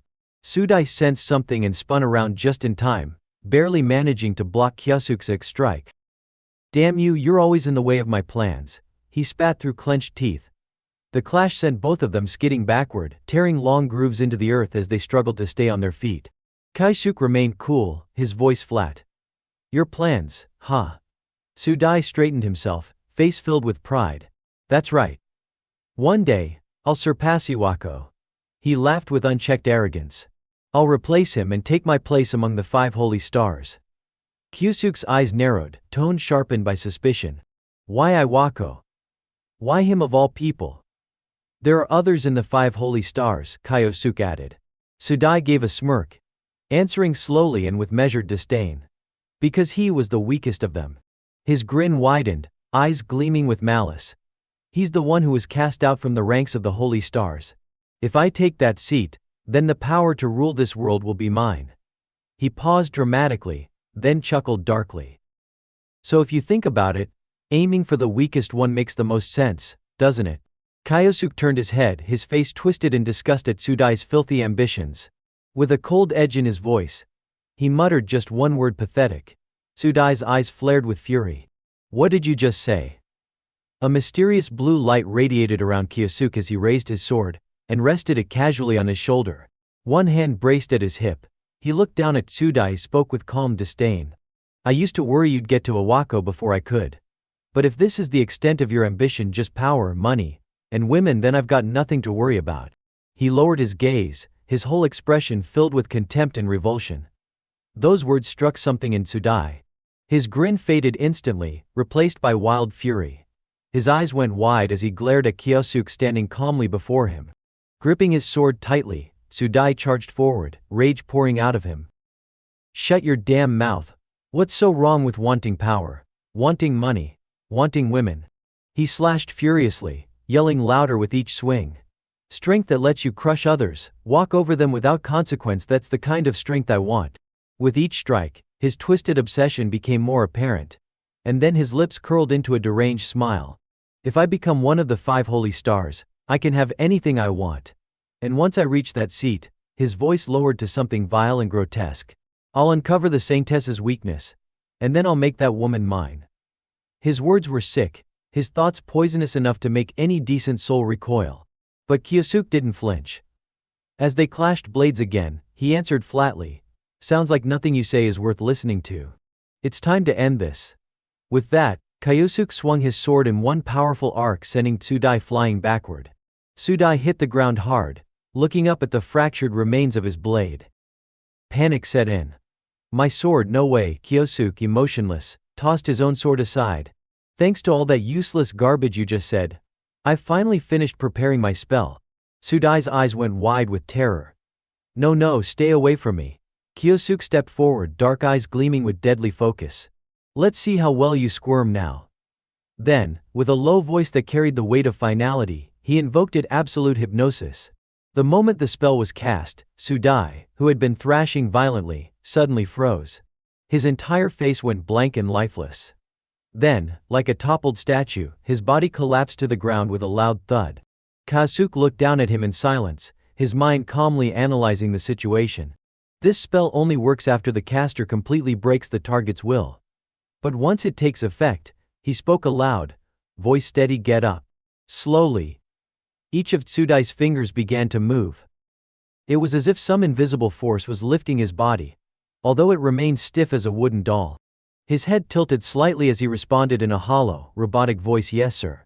I am now standing. Kyosuk let out a subtle smirk. Looks like it worked. He gave his next command, voice low and deliberate for now. Just focus on completing your current mission. I'll give further orders later. Tsudai responded, his tone oddly warped and glitchy. Understood. I understand. I understand. As if something about the state made him uncomfortable, Kyosuk followed up with drop the act. Speak normally. The moment he gave that order, a faint light flickered in Tsudai's eyes like something had snapped back into place. His expression returned to something close to normal, and his voice came out steady. I'll go back and take charge of the group. Kyosuk stood there watching Tsudai slowly walk away. His expression was unreadable, but his eyes gleamed with quiet satisfaction. Then, almost without realizing, he smiled just faintly, his gaze sharpening with a glint of cunning delight. At that moment, stepping out from the shadows, Kyosuk was met with a sweet, concerned voice. Kyosuk. Where have you been? Karin came running over, worry written all over her face. I was really starting to get scared. Kyosuk offered her a sheepish smile, the hint of apology in his tone. Ah, sorry about that, I was just having a quick chat with Yoichi. Karin looked surprised. With Yoichi? What were you two talking about? Kyosuk replied calmly, almost too casually. Oh, just how to turn dreams into reality. Karin smiled warmly. Did he give you any good advice? In his mind, Kyosuk flashed back to Tsudai's lifeless stare under hypnosis. The thought amused him more than he expected, but his expression remained calm and collected. Yeah, he said with a chuckle. He gave me something very helpful. Thanks to him, one of my dreams will definitely come true. I hope it comes true soon, Kyosuk-ke, Karin said cheerfully. He replied softly, yeah, me too. Suddenly, a voice called out in the distance, the special class is about to end. All students, gather immediately. Karin turned toward the source of the announcement and nudged him. Let's go, Kyosuk will be left behind. As she ran ahead, Kyosuk watched her back thoughtfully. I'm really glad I joined this class, he mused. Because now, I finally have a pawn close to Waiwako, one he'll never suspect. A subtle smile crept across his face, one of quiet satisfaction, barely noticeable, but unmistakably smug. At the Tokigo Academy's principal's office, Hideki sat leisurely in his plush executive chair. Spinning it slightly, he glanced irritably at the man before him and asked, well? Any progress on the trainee hunter incident? Tsudai bowed respectfully and handed over a thick file. Yes, sir. As expected, there's a student with a unique ability involved in the matter. Inside the folder was a familiar student profile. The Idaho photo clipped to it was instantly recognizable. The student's name is Asai Kusuke, a first year with a void attribute. Tsudai reported with utmost seriousness, I've already detained him at the usual location and conducted an interrogation. He admitted to using multi-elemental magic to defeat the trainee hunters. Hideki suddenly froze. His gaze narrowed as he questioned with suspicion, multi-elemental magic? What are you talking about? Just as Tsuze predicted, Hideki's reaction confirmed the information had shaken him. But Tsudai didn't show everything in one go. To avoid disrupting his plan, he opted to hold some cards back. At the moment, the details are still unclear. But if you grant me more time, I believe I'll be able to uncover the full truth. Then, he added with a sly grin. By the way, it's been a while since you've gotten involved directly, hasn't it? Why not handle this one yourself for a change? The look on his face was twisted with scheming amusement. His eyes gleamed dangerously, and the corners of his mouth curled into a calculating smirk. Hideki, not suspecting a thing, leaned his head back and stared at the ceiling thoughtfully. Doesn't sound too bad. Cracking his fingers one by one with loud snaps, his eyes lit up not with concern, but with boredom masked as eagerness. It's been far too long since I last tortured someone. I'll make sure he pays dearly for everything he's done to me and to you. Without missing a beat, Tsudai responded, then shall we? But just as he was speaking, the shrill ring of a desk phone interrupted them. Hideki frowned and glanced at the phone, annoyed. Tech. Who the hell's calling at this hour? Waving his hand toward Sudai, he gestured for him to leave. "I'll be along shortly." "Yes, sir. Then I'll see you later." Sudai bowed again, and took his leave. Hideki picked up the phone and answered bluntly, "Iwako speaking." A sharp-tongued female voice rang through the receiver. "Oh, isn't it the great principal himself? Thank you so much for choosing our company in yesterday's bidding process." The moment he heard her voice, Hideki instantly knew who it was. His face twisted with irritation. Cut the act. On the other end was a strikingly beautiful woman, fashionably styled with a sharp bob cut and an aura of sheer opulence. She smiled, obviously toying with him. "Oh? Not falling for my charm today. After all," she added with a chuckle, "we are partners in siphoning off the government grant money, aren't we?" This was none other than Lei Ruwaxi, the CEO of Lei Company and one of the members of the Holy Pentad. Leaning back into his chair, Hideki responded coolly, "You haven't changed a bit, have you?" "I don't have time for games." He was already preparing to deal with Kyosuke personally, so he brushed her off. "Sorry, but I'm busy. Let's talk some other time." But Ruwaxi responded with cutting sarcasm. "What could possibly keep you, the all-powerful principal who runs the academy and pockets half the budget, so busy?" Struck at his sorest nerve, Hideki snapped in rage, "Watch your mouth." But he quickly calmed down. There were more pressing matters at hand. He exhaled sharply, brushing it off. "Forget it. I'm currently investigating a student with a void attribute." Ruwaxi sounded surprised. "Void attribute? What could a failure like that possibly achieve?" Hideki didn't bother to explain. His tone remained casual.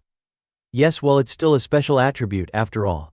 But his voice and expression suddenly shifted, becoming more serious. "And with that, anything could happen, right?" Ruwaxi fell silent for a moment. Then her beautiful face took on a subtly sinister expression. "You're talking about something like Kyoichiro's time magic, aren't you?"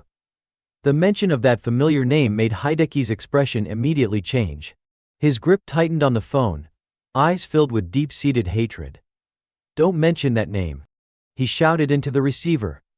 "It makes me sick." Ruwaxi had to pull the phone away to protect her ears. She chuckled lightly. "Still as hot-headed as ever, huh?" But her eyes, too, carried a flash of resentment. Despite her teasing, she understood his reaction. "I don't blame you," she said coldly. Ever since he awakened that power, the balance of power among adventurers has completely shifted. Her red lips curled into a dangerous smile. Not wanting to interfere further, she decided to end the call.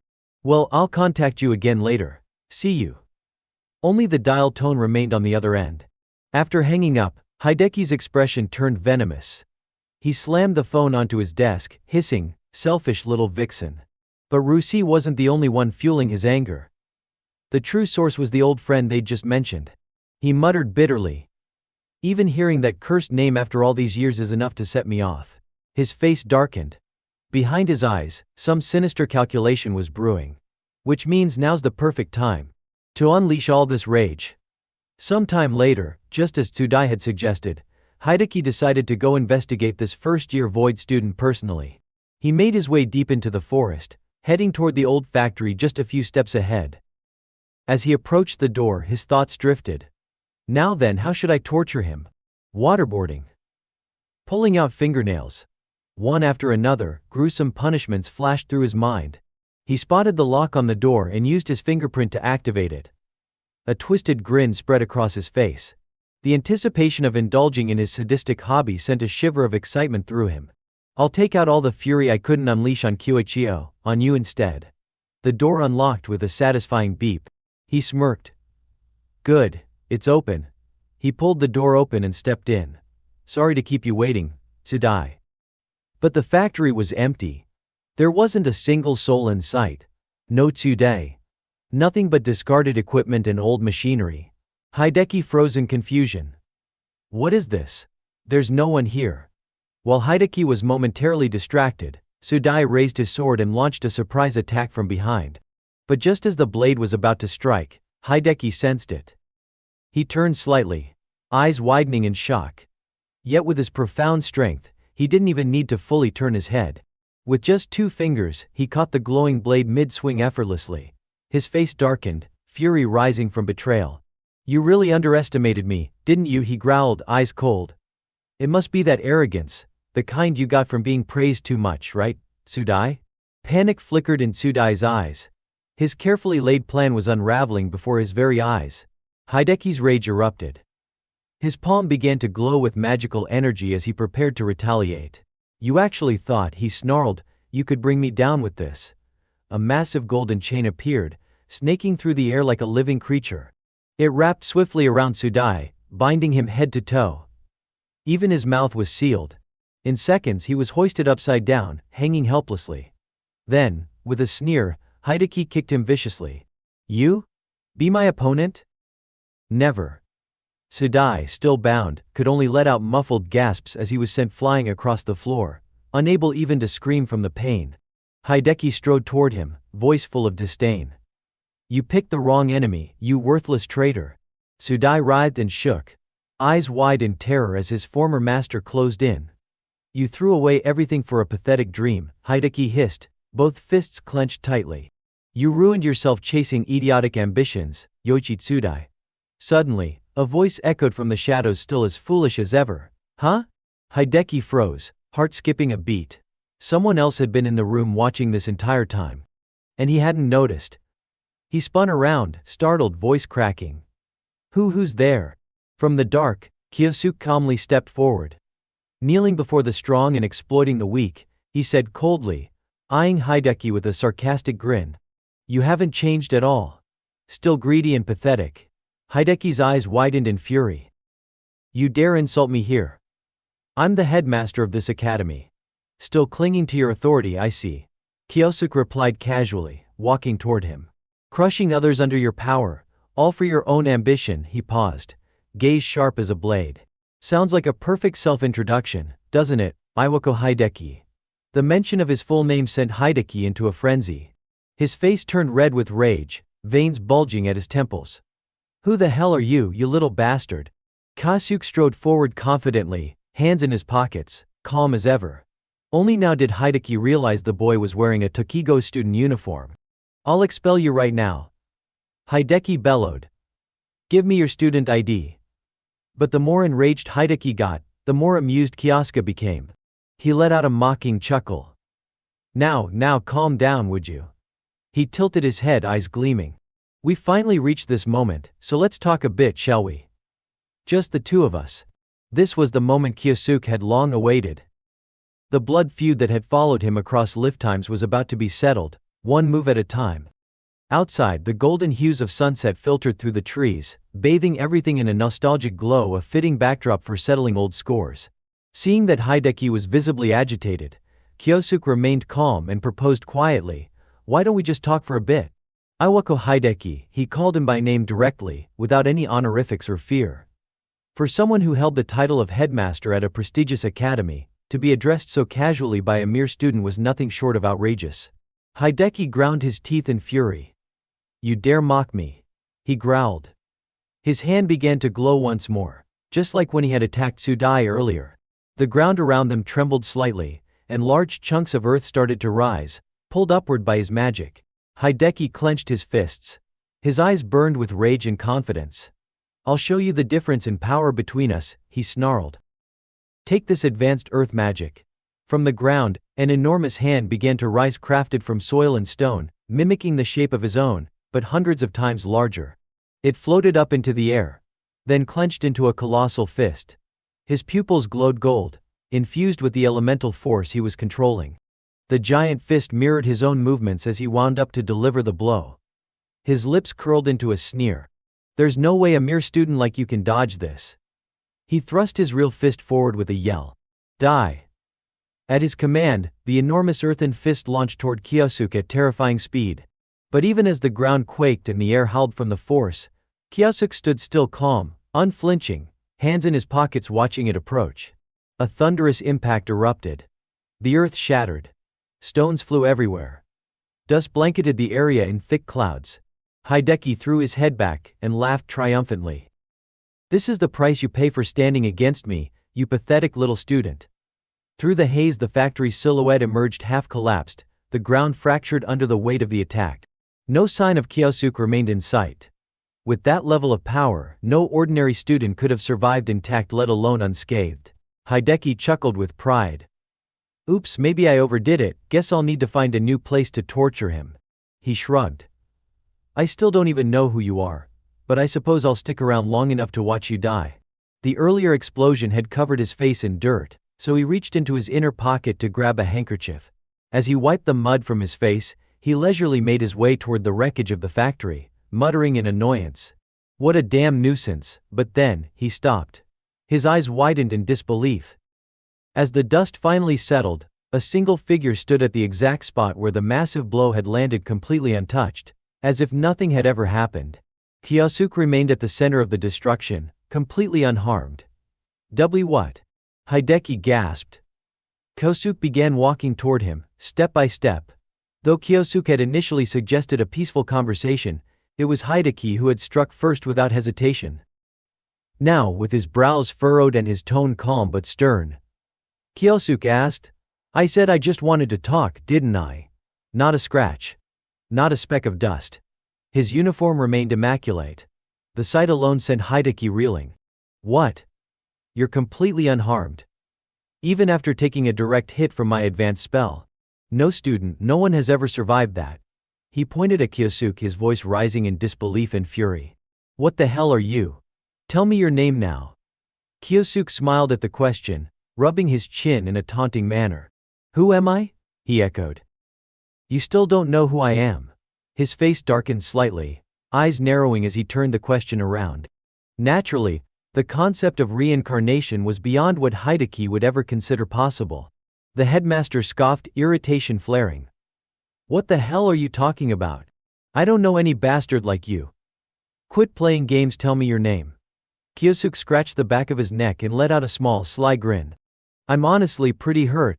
Ikawo, he said softly. Could it be that you've really forgotten me? That tone. The phrasing, everything about it mirrored someone from Hideki's past, someone who had once spoken to him the exact same way. His face went pale as a ghost. His jaw trembled. And no, it can't be, he stammered. His knees weakened. He turned his face away, unwilling to accept the truth unraveling in front of him. No, impossible, he muttered, holding his head, eyes wide with denial. That man, he was. But then his eyes lit up, as if a revelation had struck him. The fear on his face twisted into scornful rage. You bastard, he growled. Enough with the cheap act. You must watch the old news reports or read some file, right? His gaze burned with disdain as he pointed a trembling finger at Kyosuke. That man Misato Kyoichiro. He raised his hand, summoning a brilliant turquoise magic. He's dead. Hideki roared. A swirling storm formed around him, whipping up stones and earth into a raging cyclone. The fury in his voice cracked the air like thunder. Kyosuke closed his eyes, taking a calm breath as he looked at his former friend. You've always been like this, he said quietly, stepping forward through the dust. You only believe what's convenient for you and ignore what you don't want to face. Hideki could no longer hide his fear. His heart pounded with panic, though he tried to mask it behind aggression. Shut up, he shouted. Take one more step and I'll destroy you right here. But Kyosuke only smirked. I see now, he began to channel magic, a golden orb slowly forming in his palm as he spoke, its light gradually growing, but Hideki was too distracted by his own fury to notice. You let yourself be swayed by the sweet lies of those around you, Kyosuke accused, his voice firm and steady. And because of that you betrayed me, Misato Kyoichiro, didn't you? His gaze pierced Hideki like a blade, so sharp and unwavering that it cut straight to the man's core. Kyosuke's deepest wound wasn't inflicted by some outsider. It was this, his closest friend's betrayal. Shut your damn mouth. Hideki screamed, his voice cracking. With rage boiling over, he hurled a devastating spell toward Kyosuke. But Kyosuke had been ready for this moment. His eyes gleamed with golden intensity. He lifted his arm, energy swirling around it, and cast his spell. A blinding beam of golden light shot forward, slicing clean through Hideki's turquoise blast. The two spells collided in midair, but Kyosuke's magic overwhelmed his opponents effortlessly. Hideki stared, stunned, as his spell disintegrated, scattered like dust by Kyosuke's attack. It vanished before it could even touch him. His mouth hung open in disbelief. Hideki's eyes went wide in disbelief as he stared at the spell. That magic, he muttered. It was unmistakable. That was the same spell Kyoichiro had used back then years ago, in a memory now too vivid to be a dream. A technique used to annihilate monsters, now cast by the very student standing before him. His own attack had been deflected, redirected toward the ground, detonating nearby in a violent explosion that sent dust and debris billowing into the air. The trees shuddered from the sheer force of the impact. The two men locked eyes, strangers at a glance, yet something deeply familiar lingered in their expressions. A shared past neither could deny. Hideki dropped to his knees. "No, this can't be," he gasped. He shook his head violently, unable to process what he was witnessing. "I'm sure we sealed him away. In the prison, we locked him away." Kyosuke took slow, steady steps toward his fallen former friend. His voice calm, but each word laced with old resentment. "I was imprisoned," he said, "and thrown to the deepest depths of despair." He looked down at Hideki, this man who had once stood beside him, now the very symbol of betrayal. Kyosuke's eyes glinted with the cold flame of vengeance born in a previous life. Hideki's voice trembled. You really are Misato Kyuichiro?" Kyosuke dropped to one knee before him. "Took you long enough," he said, smiling brightly, eerily calm amidst the rising tension. "It's been a while," he added softly. "I'm glad that you still remember me, Iwako." Kneeling on the ground, Hideki stared up, dazed, his voice trembling. You're Misato Kyuichiro?" But in the very next second, he suddenly shot up to his feet with a sharp snap. "Don't take me for a fool," he barked, waving his hand furiously. "That would mean he died and came back to this world." Stubbornly clinging to his own reasoning, Hideki refused to accept what was right in front of him. With rage boiling over, he began channeling energy once more. "If you're a ghost, then stay silent like one," he snarled coldly. This time 5 devastating spells launched at once, all barreling toward Kyosuke with deadly intent. Kaisuke, calm as ever, subtly shifted his foot. In one fluid motion, he dodged every single attack effortlessly, hands still tucked neatly in his pockets. He tilted his head upward. A massive earth attribute fist dropped from above, controlled by Hideki, aiming to crush him from above. Kaisuke dodged again with a graceful step, fluid like a dancer. He never broke stride. "Tech, you insolent little brat," Hideki spat, frustrated. But inside he was scheming. "I have to gain the upper hand," he thought, jaw tightening. "Back in the Golden Seekers, I never fought on the front lines. That's why those smug bastards in the 5 sacred stars still mock me to this day." The sting of humiliation burned inside him. Hideki clenched his fist tighter. "But," he growled to himself, "that doesn't mean I'm weak." With a slight twist of his body like a maestro conducting a symphony, he manipulated the terrain around him. Earth and rock swirled in a storm of motion, his power glowing with a vivid turquoise hue. "This," Hideki declared proudly, "is a spell I spent 20 years perfecting. Wind-Earth Dual Magic Stone Tempest." Dozens upon dozens of rocks, small and massive, were swept up into a violent cyclone and launched like a hailstorm. The air whistled as they sped forth, sharp, deadly, faster than light. "Take this!" Hideki roared, mouth wide open, as he unleashed his most destructive spell. A storm of earth element projectiles hurtled toward the ground where Kyosuke stood, each one glowing with powerful energy. The entire area erupted under the relentless barrage. The force of the impact exploded the earth itself, soil and shattered debris scattering in all directions like a war zone. Having poured everything into that spell, Hideki fell to one knee, panting heavily. But even in his exhaustion he couldn't hide his smug satisfaction. "Well?" he shouted breathlessly. "How's that? That's my strongest spell." He peered into the cloud of smoke and dust, squinting as leaves and ash swirled in the chaos.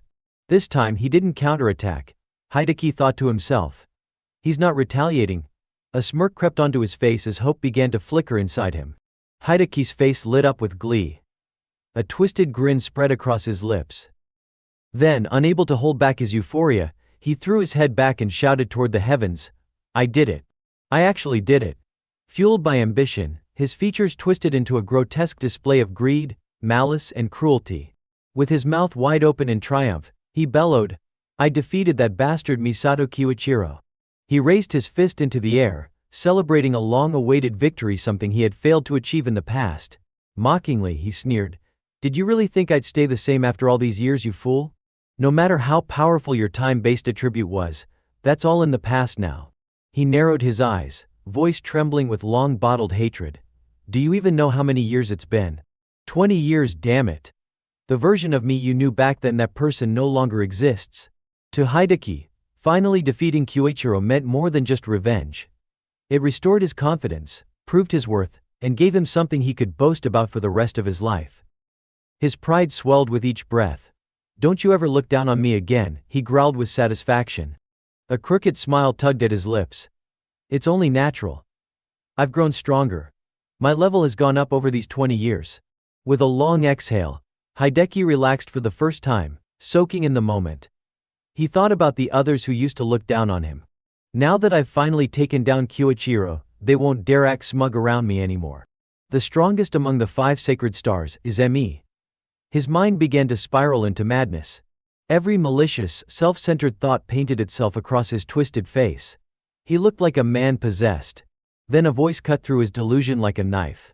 "You done?" Hideki froze. His face darkened. His pupils contracted in sheer terror. No, it can't be. There stood Kyosuke completely unscathed. Calmly he brushed the dust off his uniform like nothing had happened.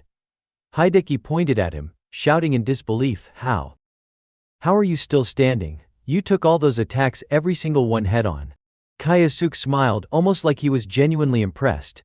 "You've learned some impressive magic. Not bad at all. A true hero of this era, huh?" At some point, a strange white glow began to shimmer around him. Kyosuke looked straight at Hideki and calmly declared, "Now, I don't need to hold back anymore." With a grin so wide his eyes nearly closed, he clenched his fist. His energy surged, radiating in dazzling multicolored sparks, each hue more intense than the last. Hideki's face drained of color. This guy, he's a monster. His heart pounded with panic, but he gritted his teeth and forced himself to focus. "No, I can't back down now. Not after everything I've done to get here." Desperate, Hideki summoned more earth magic. "I won't let you toy with me any longer."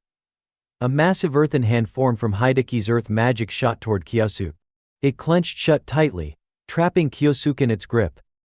Hideki smirked, believing he had won. "Got him," he muttered confidently. But once again Kyosuke let him down. "Oh please," Kyosuke scoffed, "you're still barking louder than you bite." He raised a finger, casting a water-based spell that soaked into the earthen hand. Hideki's earth magic, when met with water, turned to nothing more than soft, muddy sludge.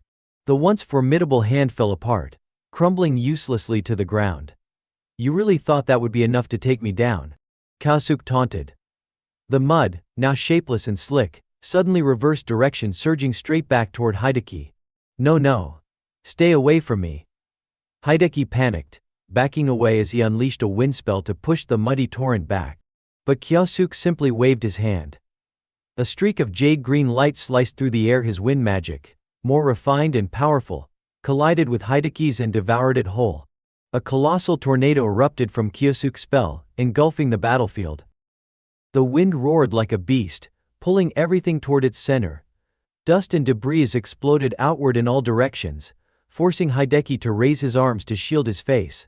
The tornado spun faster and faster, creeping closer and closer to him. Hideki, caught in the chaos, was struck by his own redirected magic. He was flung backward, slamming his head into a nearby tree with a painful thud. Damn it!" he screamed, writhing from the impact. Then Kyosuke stepped forward, fire blazing in his palm. Hideki's eyes widened in terror. He began crawling backward, scrambling for distance. But the truth was clear now: he had no chance of winning. He dropped to his knees and begged, "I am sorry, Kyoichiro. Please, I'm begging you, spare me." He looked absolutely pathetic, his clothes torn and caked in mud, face swollen and bruised, groveling like a beaten animal. Slamming his forehead against the ground, he cried out, "I'm sorry for everything I did 20 years ago. Please, just let me go." Kyosuke stood in silence, lips pressed tightly together. While Hideki kept his face down, a wicked smirk curled on his lips. Kyoichiro's always been a soft-hearted fool. If I beg like this, he'll let me go. A snake never changes its skin. But this time Kyosuke's reply was ice-cold. "Shut up." Hideki flinched, looking up in shock. Kyosuke's eyes burned with fury. "This is the same pathetic trick you used to trap me back then. And you think I'd fall for it again?" A chilling aura radiated from Kyosuke as his face darkened, his rage from 2 decades ago now boiling over. What he had endured, forgiveness wasn't even an option. "No," Hideki stammered, staggering to his feet. "Wait, Kyoichiro. We were friends, remember? Kyosuke's eyes sharpened like daggers. You don't get to say that. Not after turning me into a monster obsessed with revenge. He clenched his fist. Magic surged violently around him. Then bam, his fist connected squarely with Hideki's face. But he didn't stop there. Bam! Bam! One strike after another, he unleashed every ounce of pain, every scar left behind by betrayal. He pummeled Hideki's body mercilessly, a storm of fists delivering long overdue justice. Blood poured from Hideki's mouth. He couldn't even scream. I shouldn't have, he thought dimly, eyes unfocused. To Hideki, Kyosuke was no longer human, he was a demon, sent to punish him for all the evil he had done. His final thought, you don't mess with this guy. Then came the finishing blow. A massive shockwave burst from Kyosuke's palm, launching Hideki like a missile through the forest. His body tore through tree trunks like paper, crashing violently before falling still. Kyosuke stood before him, looking down with no pity in his eyes. You should be thankful I didn't kill you. There's still one thing I want to ask. But the man before him was no longer responsive. Hideki was unconscious, his body broken, burned by fire and frozen by ice, bruised beyond recognition, mouth foaming from the overwhelming force. Kyosuke stared coldly at the ruined figure before him. But you're not even conscious to hear me, are you? The fading sunlight bathed half of Kyosuke's face in gold. His eyes clear and resolute stared down at the traitor he once called a friend. A piece of the torment he had carried for so long had finally been avenged. Hideki slowly opened his eyes, every inch of his body aching. Pain radiated through his limbs like fire. Above him, Kyosuke looked down with a voice as cold as ice. So you're finally awake.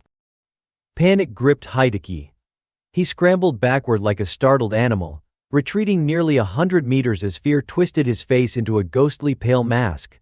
Please, don't kill me, he cried out, voice trembling. Kyosuke let out a small, almost mocking smile. Oh come on, I'm not going to kill you. He raised his chin slightly, a composed yet unsettling posture that only intensified Hideki's terror. But his golden eyes gleamed menacingly. You will answer my question. Kyosuke calmly reached into his jacket, searching for something.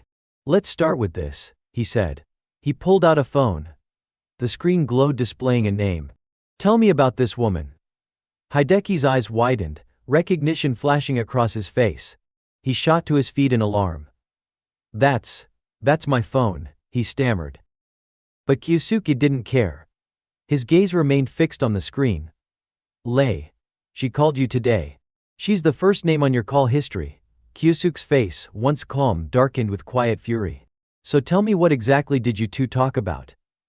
A bead of sweat trickled down Hideki's cheek. His voice wavered. That, Lei said she'd be coming to Japan in 3 days. I thought she just wanted to discuss that. But Kyosuke's lips curled into a smile, not of warmth, but of understanding. So it was true. The memories of betrayal long buried stirred to the surface once more. 3 days from now, Lei, with his hand loosened, eyes filled with icy certainty. I know what I have to do. Kyosuke casually tossed the phone back. Hideki fumbled to catch it, his hand still trembling. Here, take it. For now, keep treating Lei as you normally would.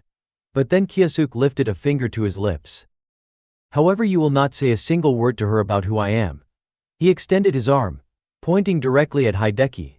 While you were unconscious, I placed a binding curse on your heart. A flicker of flame bloomed in Kyosuke's palm. If you do tell her who I really am, he slowly clenched his fist.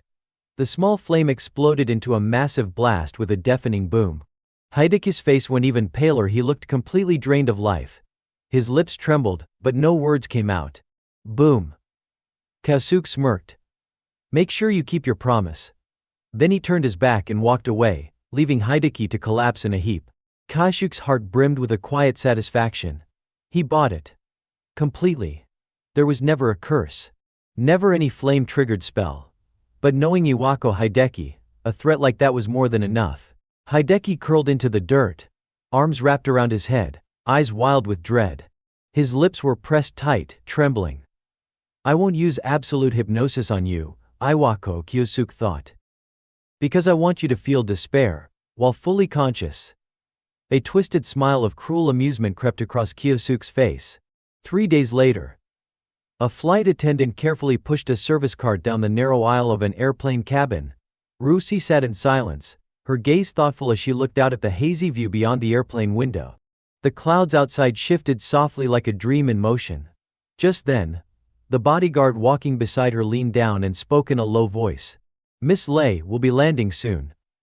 A calm announcement from the flight attendant echoed throughout the cabin. "Ladies and gentlemen, we'll be beginning our descent shortly." Suddenly, a scream pierced the air, cutting through the calm like a blade. Chaos erupted. A group of armed hijackers had appeared out of nowhere, seizing one of the flight attendants. "This plane's under our control now," one of them barked. Another pointed a gun at the passengers and shouted, "Everybody down. Face the floor." Panic spread like wildfire except for one. Rushi slowly stood, unbothered by the chaos around her. With a composed air, she walked straight toward the gunman shouting orders. "If you don't do what I say," the man threatened. But before he could finish his sentence, she vanished and reappeared right in front of him. In one swift, devastating strike, she brought him crashing to the floor. The hijacker's eyes went wide in disbelief. He hadn't even seen her move. Within seconds, the rest of the hijackers were all taken down cleanly and efficiently. Not one shot fired from them. The passengers stared, stunned into silence, watching the woman move like a force of nature, calm, commanding, deadly. Then, one voice rose. "It's her. The holy star of the 5 Li Rushi. We're saved." Someone cried. Cheers broke out in the cabin as the passengers realized who had rescued them. By the time the plane landed, the hijackers were all tied up and ready for arrest. A man in a suit bowed deeply before her, his voice full of gratitude. "Miss Lei, I don't even know how to thank you." Rushi, her youthful face radiant with a gentle smile, replied modestly. "Good thing I happened to be on this flight. Otherwise, your airline might have never recovered from a scandal like this." But then her expression shifted. She turned her head toward her bodyguard, eyeing the gun in his hand. Her tone dropped a few degrees lower, more deliberate. "More importantly," she said, gaze narrowing. She tilted her head slightly, noticing the gun's sleek, untraceable design. "That model isn't picked up by airport scanners, is it?" Her voice sounded almost like a whisper, a veiled negotiation behind a smile. "These days many groups are using materials harvested from dungeon zones." That's why she gently placed a hand on the man's shoulder, voice soft but heavy with implication. "We need to equip our staff with more persuasive tools of self-defense." Her lips curved into a dangerous smile as she added with chilling clarity, "Like the weapon you're carrying right now." The man immediately lowered his head, visibly shaken. "Oh, of course. I'll take care of it right away." Meanwhile, at the airport terminal, dozens of travelers bustled around, moving to catch their connecting flights. Ruxi stepped aside, pressing a phone to her ear and speaking in a low voice, "It's me. Let the hijackers go." Her bodyguard glanced sideways at his mistress, a subtle smile curling on his lips. "Everything went smoothly, didn't it?" Lei Ruxi nodded in agreement, unable to hide the spark of amusement in her eyes. "I must say, that was surprisingly entertaining." Recalling the earlier chaos aboard the flight, her voice lifted with a hint of delight. Planting those hijackers turned out to be the perfect move to seal the deal. She chuckled to herself, savoring the memory of that trembling executive from earlier, all hunched over in reverence. The look on his face, pure desperation. Exactly what she wanted. From outside the airport's waiting area came the sounds of shouting, cheers rising in waves. "Look at that," she said, her eyes gleaming as she glanced toward the terminal window. "This little stunt did wonders for my public image too." The crowd outside roared in awe and admiration. "Lady Lei. It's really her. Lei Ruxi, the hero of the 5 stars." A bright, polished smile, the kind perfected through years of media training, appeared on her face as she waved to the crowd like a benevolent queen. Several luxury cars pulled up in front of a prestigious school. A grand sign above the main gate gleamed in the afternoon sun. Lei stepped out gracefully, her poise unmistakable. "Now then," she murmured, "time to take care of what I really came to Japan for." Her heels clicked softly down the polished hallway. She stopped before a thick wooden door with a golden nameplate, "Principal's office" inside. Iwako Hideki sat motionless at his desk, bandaged and bruised, staring blankly out the window. His face was still a battlefield of swelling and dried blood. Even the softest sound made him flinch now. Then came a calm voice from the door. "Pardon the intrusion, Iwako." Lei Rushi walked in, smiling as if she were greeting an old friend. She settled into the seat across from him with practiced ease, and asked casually, "So, I heard you were investigating a student with a void attribute. How's that going?" Hideki's eyes flicked toward her, nerves twitching beneath the surface. He carefully chose his words. "It turned out to be a false alarm. Just like you said, that student's nothing but a weakling."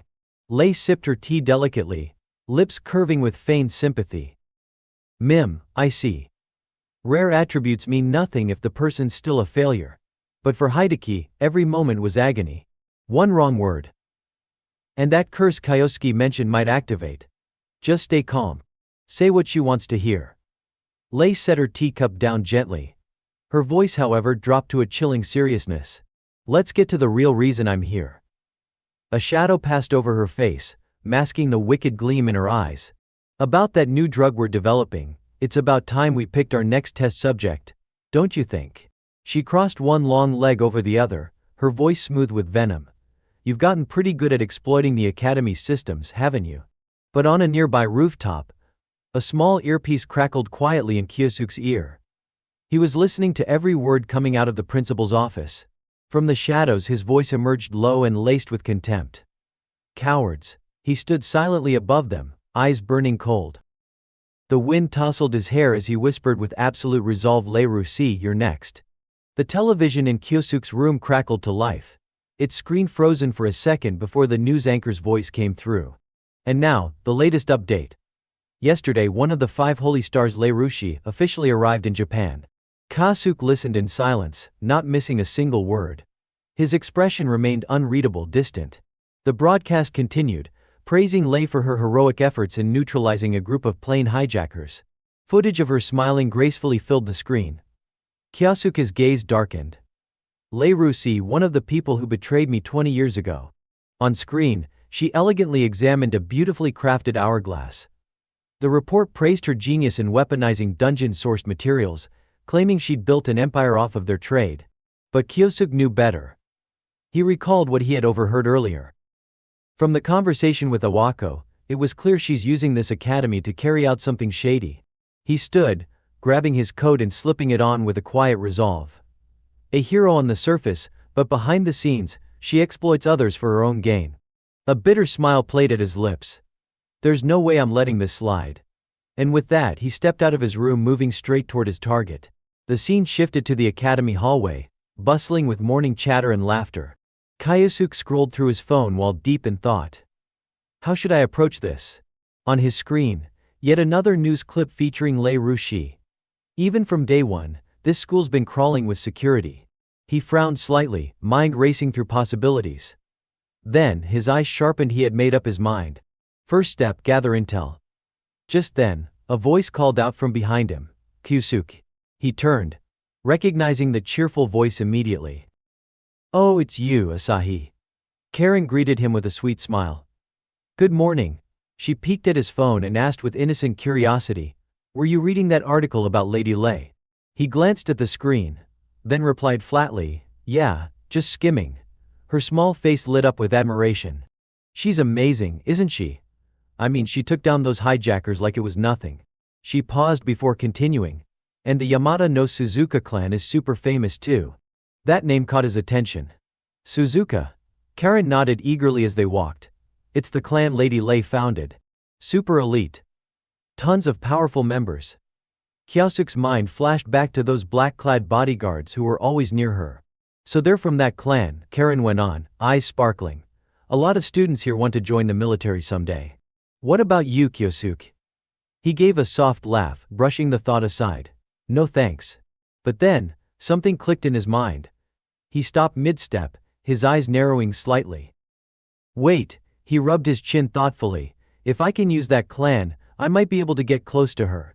With his plan falling into place, his steps grew more confident. "All right then." He waved to Karen with a small smile. "Thanks, Asahi. Talking to you helped me figure out exactly what to do." She stood motionless at the classroom door, her gaze fixed on Kyosuke's back as he hurried away down the hall. A giant question mark might as well have floated over her head. "What was that about?" she muttered, puzzled. Elsewhere, inside a luxurious office lined with polished wood and prestigious trophies, Iwako Hideki sat behind his desk. The sudden ring of his landline startled him. Ha! He slowly picked up the receiver. A quiet, almost whisper-like voice came through. "It's me." Somewhere under the vast sky, Kyosuke looked up and spoke into his phone. "Iwako, I need you to do something for me." There was hesitation on the other end. "What is it?" Hideki asked nervously. Kyosuke smiled faintly, his voice low and deliberate. "If Lei tries to contact you, listen carefully." The scene shifted now inside a cold, clinical research lab. A man knelt on the floor, wrists bound, surrounded by researchers in sterile coats. Suddenly the metal door burst open, letting in a shaft of harsh white light. Lei Rushi entered with the confidence of someone completely in control, hands on her hips, heels clicking across the floor. "Well?" she said with a smirk. "How are you holding up?" The prisoner's eyes went wide in horror. Please don't inject me with that stuff again. I'll die if this keeps up." Her high heel came to a stop directly in front of his trembling face.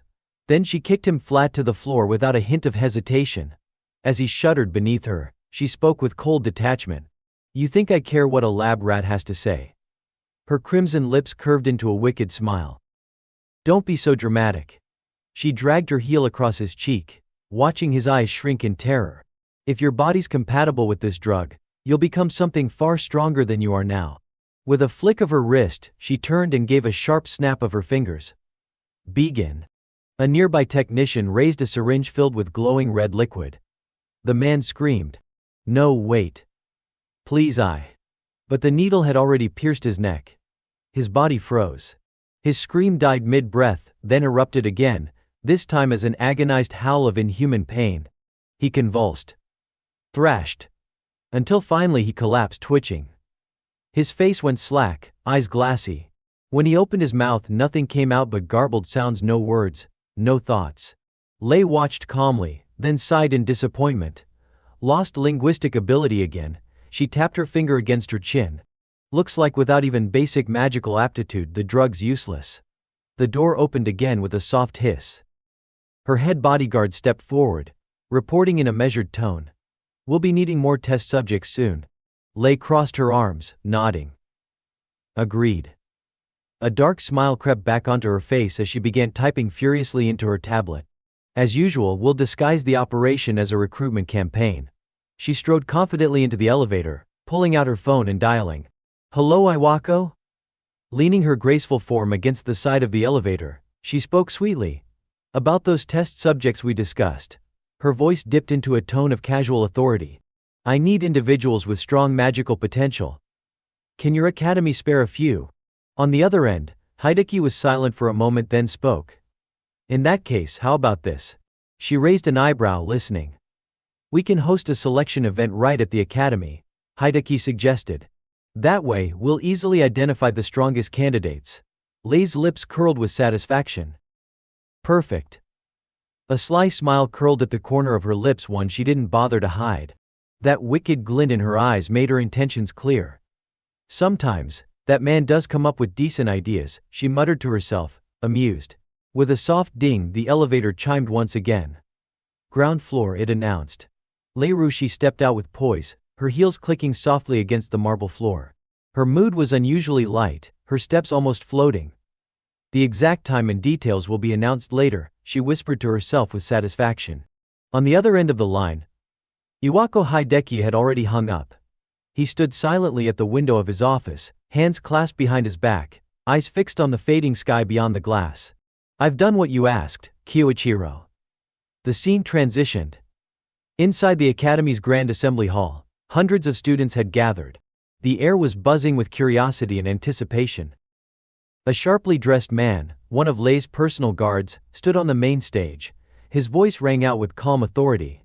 "The Yamata no Suzuka clan has officially decided to hold a recruitment examination." A ripple of murmurs spread through the room like wildfire. "Is this real? That's the clan Lady Lei founded. This could be our chance to join her ranks." Whispers turned to excitement as students leaned in, eager for more details. Among the crowd stood Kyosuke. He didn't join in the chatter. Instead, he simply smiled to himself, quiet, calculating. His eyes locked onto the man on stage, sharp and focused. So the path to Lei Rushi is finally open. It was a bright morning, and the Academy's open-air sports field had been transformed into the site of a massive examination. Students filled the grounds, buzzing with anticipation. The judges stood in front, watching over them with measured eyes.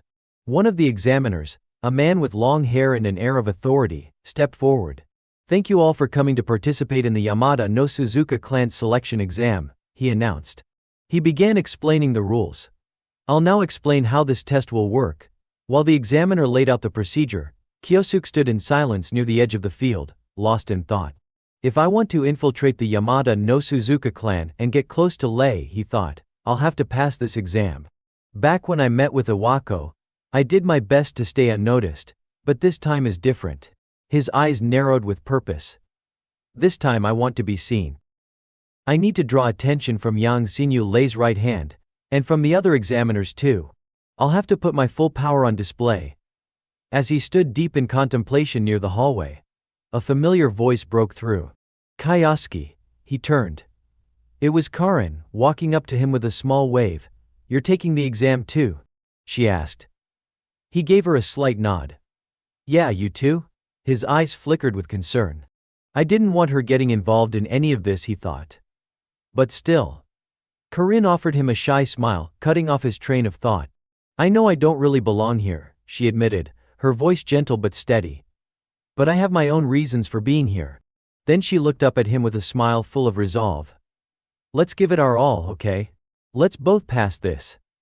Kyosuke looked away slightly, a determined glint in his eye.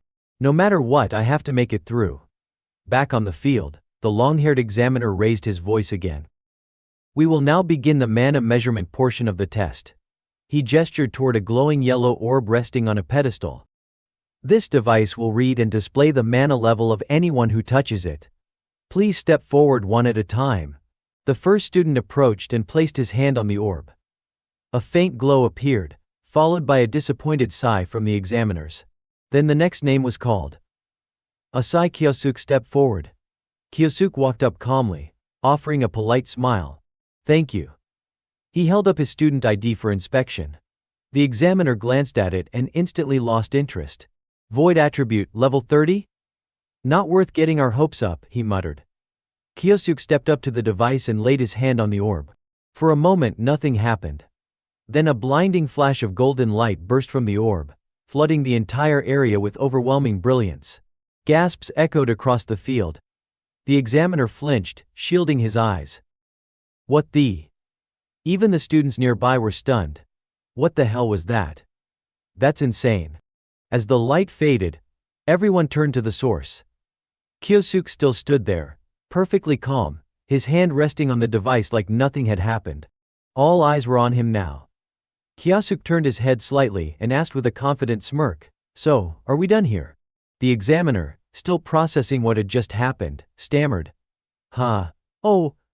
Yeah," without waiting for a real response. Kyosuke casually turned and walked away. Behind him, the examiner scrambled to record the results. Among all the mana readings taken so far, only Kyosuke had reached rank S. The next part of the evaluation was the magic skill demonstration. Kyosuke stepped forward and calmly began forming a spell. A small orb of earth floated above his palm. One of the judges, watching from behind, scoffed. "What, that's it? Just a dirt clump. High mana means nothing without control." But then, the corner of Kyosuke's mouth lifted into a sly, knowing grin. Suddenly a water orb shimmered into existence in his other hand. The examiners froze, stunned. He was maintaining two different elemental spells at once. Before anyone could react, a fire orb ignited in his third hand gesture. And then, two more. By the end, Kyosuke was effortlessly balancing 5 separate orbs, each representing a different elemental affinity. The crowd watching from a distance gasped in shock. One man muttered in disbelief, "He's manifesting all 5 basic attributes at the same time." Kyosuke smirked proudly. "Well, surprised? Huh. A void-type caster considered trash by most of you, and yet here I am doing this. How's that for worthless?" From the crowd, Karen came running up, her face lit up with excitement. "Kyosuke. That was amazing." Kyosuke smiled and gave her a nod. "Thanks. Do your best too, Asahi. Now it was Karin's turn. She stepped up to the testing area, gathered her mana, and placed her hands over a planter box filled with wilted plants. Slowly, the lifeless stems began to stir. They straightened. Buds formed. Moments later, full, vibrant flowers bloomed where dry husks once stood. The entire planter box looked like a miniature spring garden. But instead of being impressed, two nearby students chuckled. Seriously? Reviving flowers? That's her big skill. Only Kyosuke truly noticed what was happening. Light attribute, that's a rare one. But the judges probably won't recognize it. I feel bad for her. She shouldn't get caught up in this mess. Feeling embarrassed from the mockery, Karen quietly lowered her head and walked away. But she had caught someone's eye. The long-haired examiner from earlier typed something discreetly into his phone. Asahi Karin, potential subject for testing. Then came the final stage of the entrance exam. The examiner returned to center stage and announced, "And now we begin the last trial, live combat." He pointed to a group standing behind him. "Your opponents are members of the Orochi school." The students murmured in shock. "Waity wants us to fight them. Members of the Great Serpent clan." The examiner raised a hand to calm them. "Don't worry. You won't be judged solely on winning or losing. What matters most is how you fight." But in his mind, he sneered. As if any of you academy brats could actually beat someone from the Orochi. A cocky blonde fighter from the opposing school stepped forward and pointed at Kyosuke. "So, you're the loudmouth rookie causing all the commotion during the entrance exams?" He cracked his knuckles with a smirk, muscles tensing as he prepared for the fight. "Looks like you made quite an impression during the earlier tests. But let me show you none of that matters once you step onto the battlefield." But under that pressure, Kyosuke simply smiled politely. "I see. Then I hope I can learn a lot from you." The blonde sneered. "I'll end this in one move." With that, he summoned his earth magic, forming multiple dense rock orbs that hovered in the air. In an instant, dozens of them launched straight at Kyosuke. But Kyosuke didn't flinch. With a calm breath, he lifted his hand and cast his own spell. A sudden surge of energy intercepted the incoming attack, and in a blink reversed it. The earth projectiles were deflected right back toward their caster. Boom! The blonde fighter was thrown off balance by his own magic.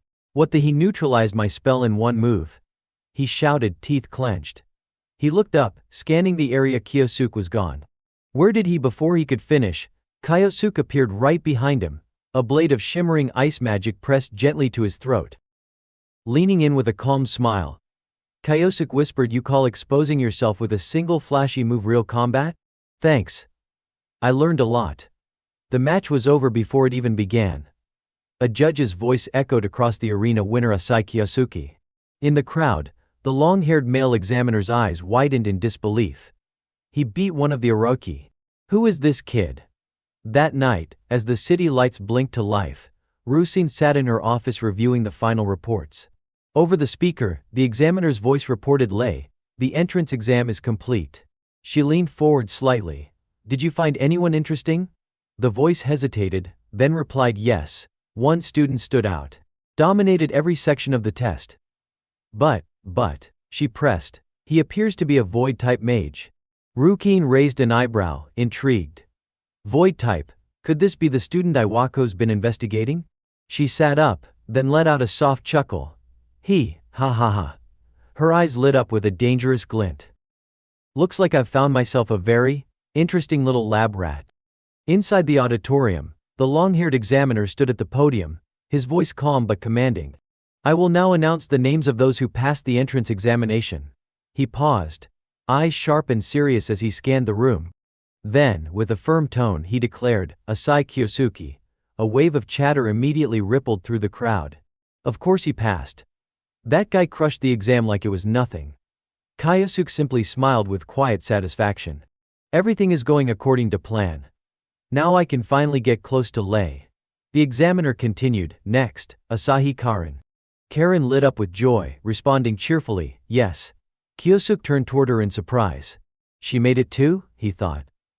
"I didn't expect that just having a rare element would be enough to pass. Something didn't feel right. Is Lei using these students for something else? There must be a reason they brought Asahi in." Still, Karen looked genuinely happy, beaming at her achievement. Kyosuke forced a smile back, but beneath it, He let out a small sigh. He looked at her thoughtfully.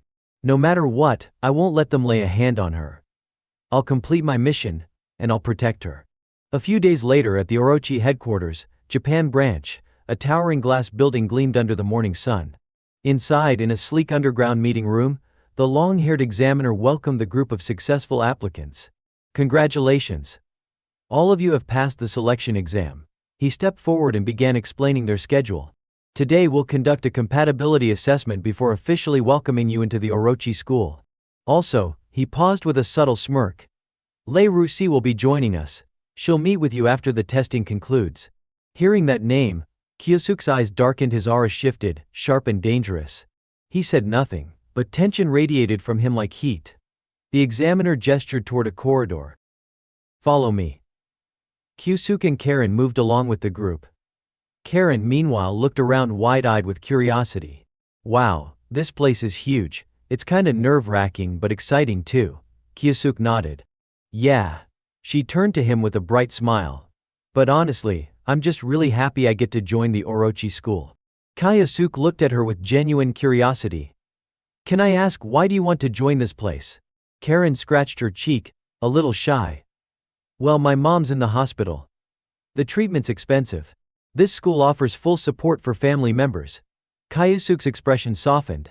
I see. So it wasn't because of me. She has her own reasons. His resolve hardened even more. All the more reason I need to protect her. The group eventually stopped in front of a large door leading underground. The examiner turned. We're here. Kyosuke blinked. The basement. They descended the stairs and arrived at a large underground hall filled with strange devices and glowing orbs. Kyosuke scanned the area carefully, testing equipment. That means they're planning something. The long-haired examiner suddenly gave the order, shut the doors. Bang. The heavy doors slammed shut, causing everyone in the room to freeze in confusion. Kyosuke raised an eyebrow, casually commenting. Not planning on letting anyone out? Huh? These guys sure take their work seriously. Two students stepped forward, visibly agitated. Hey, what's the meaning of this? You can't just lock us in. But the examiner dropped his calm facade, his face twisting into something sinister as he barked, silence. The tone of his voice alone was enough to make the two students step back, trembling. He straightened his coat and spoke in a cold, clinical voice. As I mentioned earlier, we'll now begin the compatibility assessment. Specifically, he pointed to a machine nearby and continued. We'll be testing your compatibility with a new experimental drug currently in secret development. He gestured to a vial filled with a glowing liquid. This drug is formulated using ingredients gathered from dungeons. It's designed to dramatically boost physical and magical abilities. The red-haired student stuttered. What did you just say? The blue-haired one chuckled. Isn't that a good thing? Kyosuke narrowed his eyes. Does this drug have any side effects?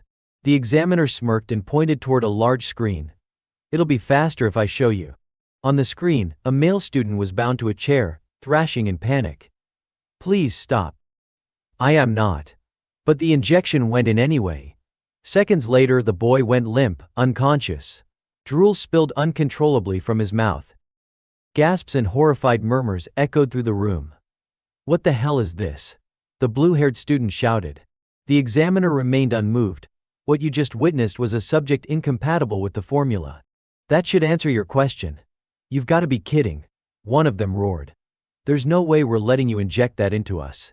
The two students immediately summoned their magic and lunged toward the examiner. Let us out of here now. Meanwhile, Kyosuke turned to Karen and calmly instructed Asahi. Stay close to me. The examiner clenched his fist. In one smooth motion, he struck both rebellious students and dropped them in an instant. They hit the ground hard, completely unconscious. Dusting off his coat, the examiner looked down at them with annoyance. Tech, just great. That's 2 less test subjects. Then his gaze shifted across the room and locked onto Karen. Let's start with the girl over there. He retrieved a syringe and prepped the drug. A light element user? Huh? I'm very curious about how you'll react to this. Step by step he moved toward her. Karen froze, fear filling her eyes. But before the syringe could reach her, Kyosuke stepped in between them, his face unreadable, but his presence radiating pure warning. The examiner frowned. What are you doing? Kyosuke stared straight at him. stopping a pathetic coward like you from laying a finger on her. The examiner grit his teeth in fury. You little, he snapped his fingers. Hold him down. A massive enforcer lunged at Kyosuke. But Kyosuke was already gone. In a blur he dodged the blow and, with one swift motion, brought the man crashing to the floor. What? A student shouted. Before anyone could react, Kyosuke flashed across the room like a storm, striking down the next two attackers in rapid succession. The big guys crumpled to the ground, writhing in pain. The examiner stood frozen, mouth slightly open. No way, he dropped all of them in one hit. After dealing with the rest of the goons, Kyosuke turned around slowly. His eyes locked onto the long-haired examiner with a piercing glare, and he said coldly, "You're next." The sheer pressure from Kyosuke's presence made the examiner freeze in place. His body stiffened involuntarily, a chill running down his spine. Realizing the tables had turned, the examiner clenched his jaw. Tech, if it's come to this, a desperate idea flashed through his mind. If I can just grab that girl without warning, he lunged toward Karen. No, she screamed in panic. But Kyosuke was faster. He caught the examiner's wrist mid-air, his grip iron tight. I told you, he growled. I won't let you get anywhere near her. The examiner cursed under his breath and yanked his hand back. Damn it, he stumbled back, shaken. Who is this guy? A normal student shouldn't have this kind of power. Kyosuke's eyes darkened, his tone dropping lower. Now then, he stepped forward slowly, his presence suffocating. Get ready. I'm done playing nice. At that moment, Kyosuke stood tall like a true hero, shielding Karen behind him. The long-haired man grit his teeth in rage. Damn you, Kyosuke didn't budge. Asahi. Stay behind me. Karen, still trembling with fear, nodded. Thank you, Kyosuke. She looked at him with awe. Kyosuke's amazing. I couldn't even follow his movements earlier. I knew he had grown stronger, but not this strong. The examiner finally regained his composure and barked, Don't get cocky, you little brat. But Kyosuke stood his ground and said coolly, Let me ask you something. His eyes sharpened, voice low and dangerous. Why are students from the academy being used as test subjects? The examiner's lips curled into a twisted grin. Simple, he sneered. Those who serve Lady Lei are blessed by her. Once this drug is perfected, she'll become even stronger. Kyosuke scowled. And you think it's acceptable to run inhumane experiments on people for that? But the man only shrugged. We're just making use of what's available. That's all. Then he chuckled, his voice sickeningly casual. In fact, being part of our experiment should be an honor for them. Kyosuke's hand clenched into a fist. He remembered Karen's words from earlier, my mom's in the hospital, and the treatment is expensive. I was really happy to get accepted into the Daijia Mount Academy. Hearing those words echo in his head made his blood boil. The examiner pointed at Karen mockingly. That girl too, she was overjoyed to be chosen. How pitiful, shut up. Kyosuke's voice sliced through the room like a blade. A surge of raw magical energy exploded from his body, sending a wave of pressure crashing through the space. Even the examiner flinched, sweat beginning to bead on his forehead. Kyosuke stepped forward slowly, fury radiating from every pore.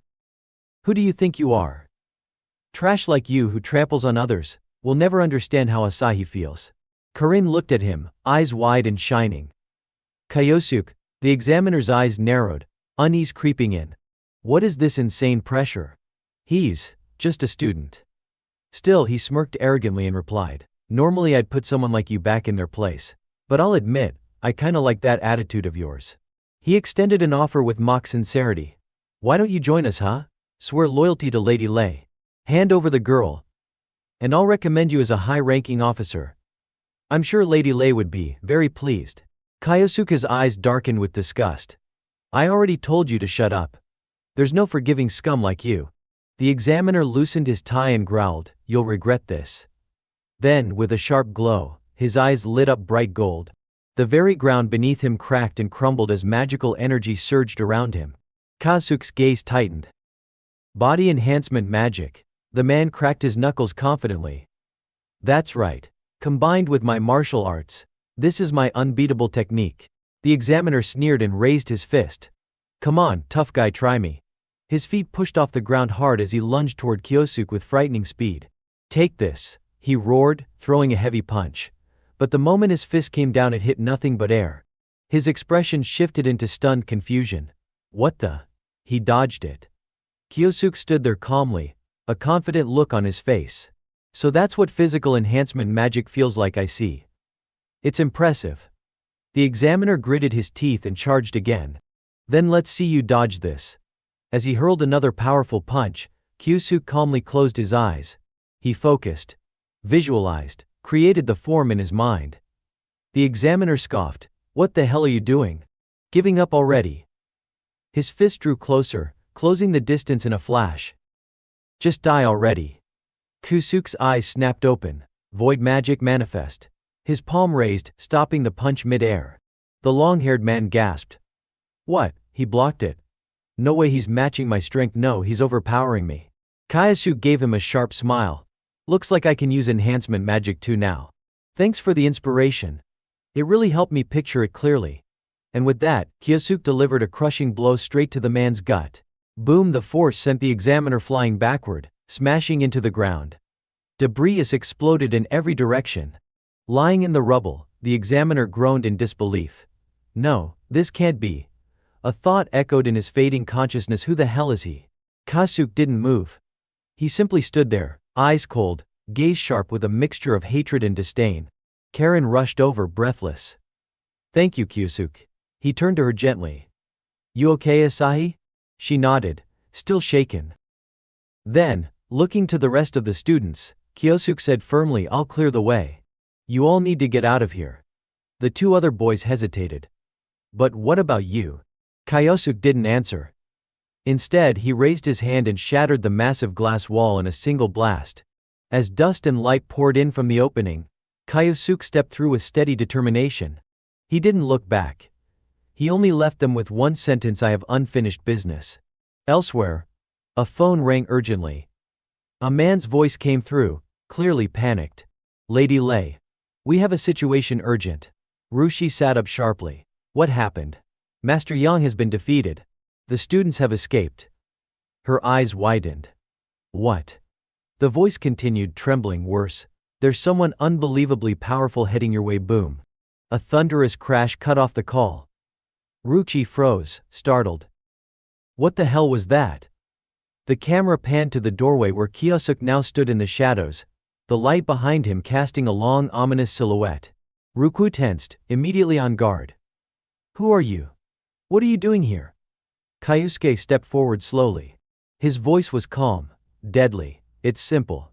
His eyes sharpened into pure hatred. I've come to settle a score from 20 years ago. Rushi couldn't quite grasp what Kyosuke had just said. A debt from 20 years ago. What nonsense are you talking about? Kyosuke took a calm step forward, voice cold yet composed. Oh, still not getting it. Do I need to spell it out for you? His eyes narrowed, sharp with accusation. 20 years ago, after the collapse of that SSS rank dungeon, your so-called Pentagon Saints were paraded around like heroes. Rushi's expression stiffened the moment he mentioned the past. Kyosuke continued, voice cutting like a blade. Let's assume the villain behind it all was defeated that day. Ruhu turned her face away and feigned indifference. A mere student wants to lecture me on history now. How cute. But Kyosuke wasn't fazed. He went on, relentless. Now, each of the 5 saints, your precious elite, holds power at the very top of the world. You're all praised as saviors, champions of justice. Rushi rolled her eyes and interrupted. Get to the point already, but Kyosuke cut her off, voice stern. But the truth is far uglier. Rushi's smile twitched. What did you just say? Kyosuke's aura shifted. The air grew heavy. You used your own comrades as sacrifices. You claimed the rewards while they were left to die. And even now, you trample over the legacy of the people who once fought by your side. Tell me, am I wrong? Rushi laughed, trying to mask her growing unease. So that's what this is about. Some pathetic conspiracy theory. Don't tell me you actually believe that garbage. But Kyosuke stood firm, tone unwavering. It's not a theory. I know what you did. His eyes bore into her. You were the one who pushed your teammate into that gate that day. Ruki flinched. Her confident mask cracked for the first time, her voice trembling. How? How could you possibly know that? Kyosuke saw the fear flicker in her expression. He leaned forward, voice low. Still don't get it, Rei. His tone grew sharp like a dagger sliding into her chest. Do you really not recognize me? Then, without hesitation, I am Misato Kyoichiro. Rushi gasped. No, that's impossible. But Kyosuke cut in, his voice thunderous. It already happened. I've reclaimed the very power that once made you call me a monster. A level 100 mage capable of using time magic, yeah, I'd say monster fits. Every word shattered Rusi's composure. She stared at him in disbelief, shaken to her core. No, you're supposed to be dead, but Kyosuke ignored her desperation. I also know what your precious Ray Corporation has been doing in the shadows. If I expose it, your reputation will crumble overnight. Rusi's fear turned to fury. She swung her arm, screaming, "Don't you dare mess with me." Kyosuke continued walking forward, slow and steady, his voice calm but ice cold. "Don't joke with me. That's my line." His gaze locked on Rushi like a blade. "Because of what you did 20 years ago, because you crushed the hope of a girl who gave everything she had, I'll never forgive you." Rusi didn't flinch at the threat. Instead, she smirked. Lifting her chin defiantly, she snapped, "Don't overestimate yourself. You're not even in Misato's original body anymore." Her grip tightened around a long, elegant staff now glowing with magical energy. "But here you are, standing in front of me like an idiot. I'll make sure you regret that." With a flick of her wrist, she unleashed a violent surge of magic. The sheer force of it cracked the walls and floor of the room. But Kyosuke dodged effortlessly. Rusi swung her staff again, proud and arrogant. "See this? This is the power of Ray Corporation's finest weapon, forged with materials straight from the dungeon, stronger than any known metal. Let me show you just how sharp it really is." She leapt high into the air, bringing her weapon down in a flurry of rapid strikes. But no matter how fast or fierce her attacks, Kyosuke evaded every single one. A powerful swing aimed directly at his face cut through empty space. She growled in frustration. "Tech, is dodging the only thing you know how to do?" But then she paused. Her brows furrowed. Something felt wrong. Why hasn't even one of these attacks landed? Kyosuke's voice rang out coolly amidst the chaos. "Ah, I see it now." He dodged another blow as if it were nothing. "You've been playing CEO for too long, haven't you? Your technique's gotten sloppy." His eyes sharpened, piercing. "You're no better than Iwako now." Rushi's face twisted in rage, veins bulging as fury overtook her. "You bastard." She lunged again with all her strength. Thud. The staff went straight through Kyosuke's torso. Rusi's eyes widened, then lit up in triumph. "I got him. I finally hit him." But just as a smirk crept onto her lips, "Too bad." Kyosuke's voice echoed right behind her. Her pupils shrank. She looked back and realized it had only been an illusion. Kyosuke had suddenly appeared right behind her, completely unharmed. Rusi froze in place, body stiff, eyes wide.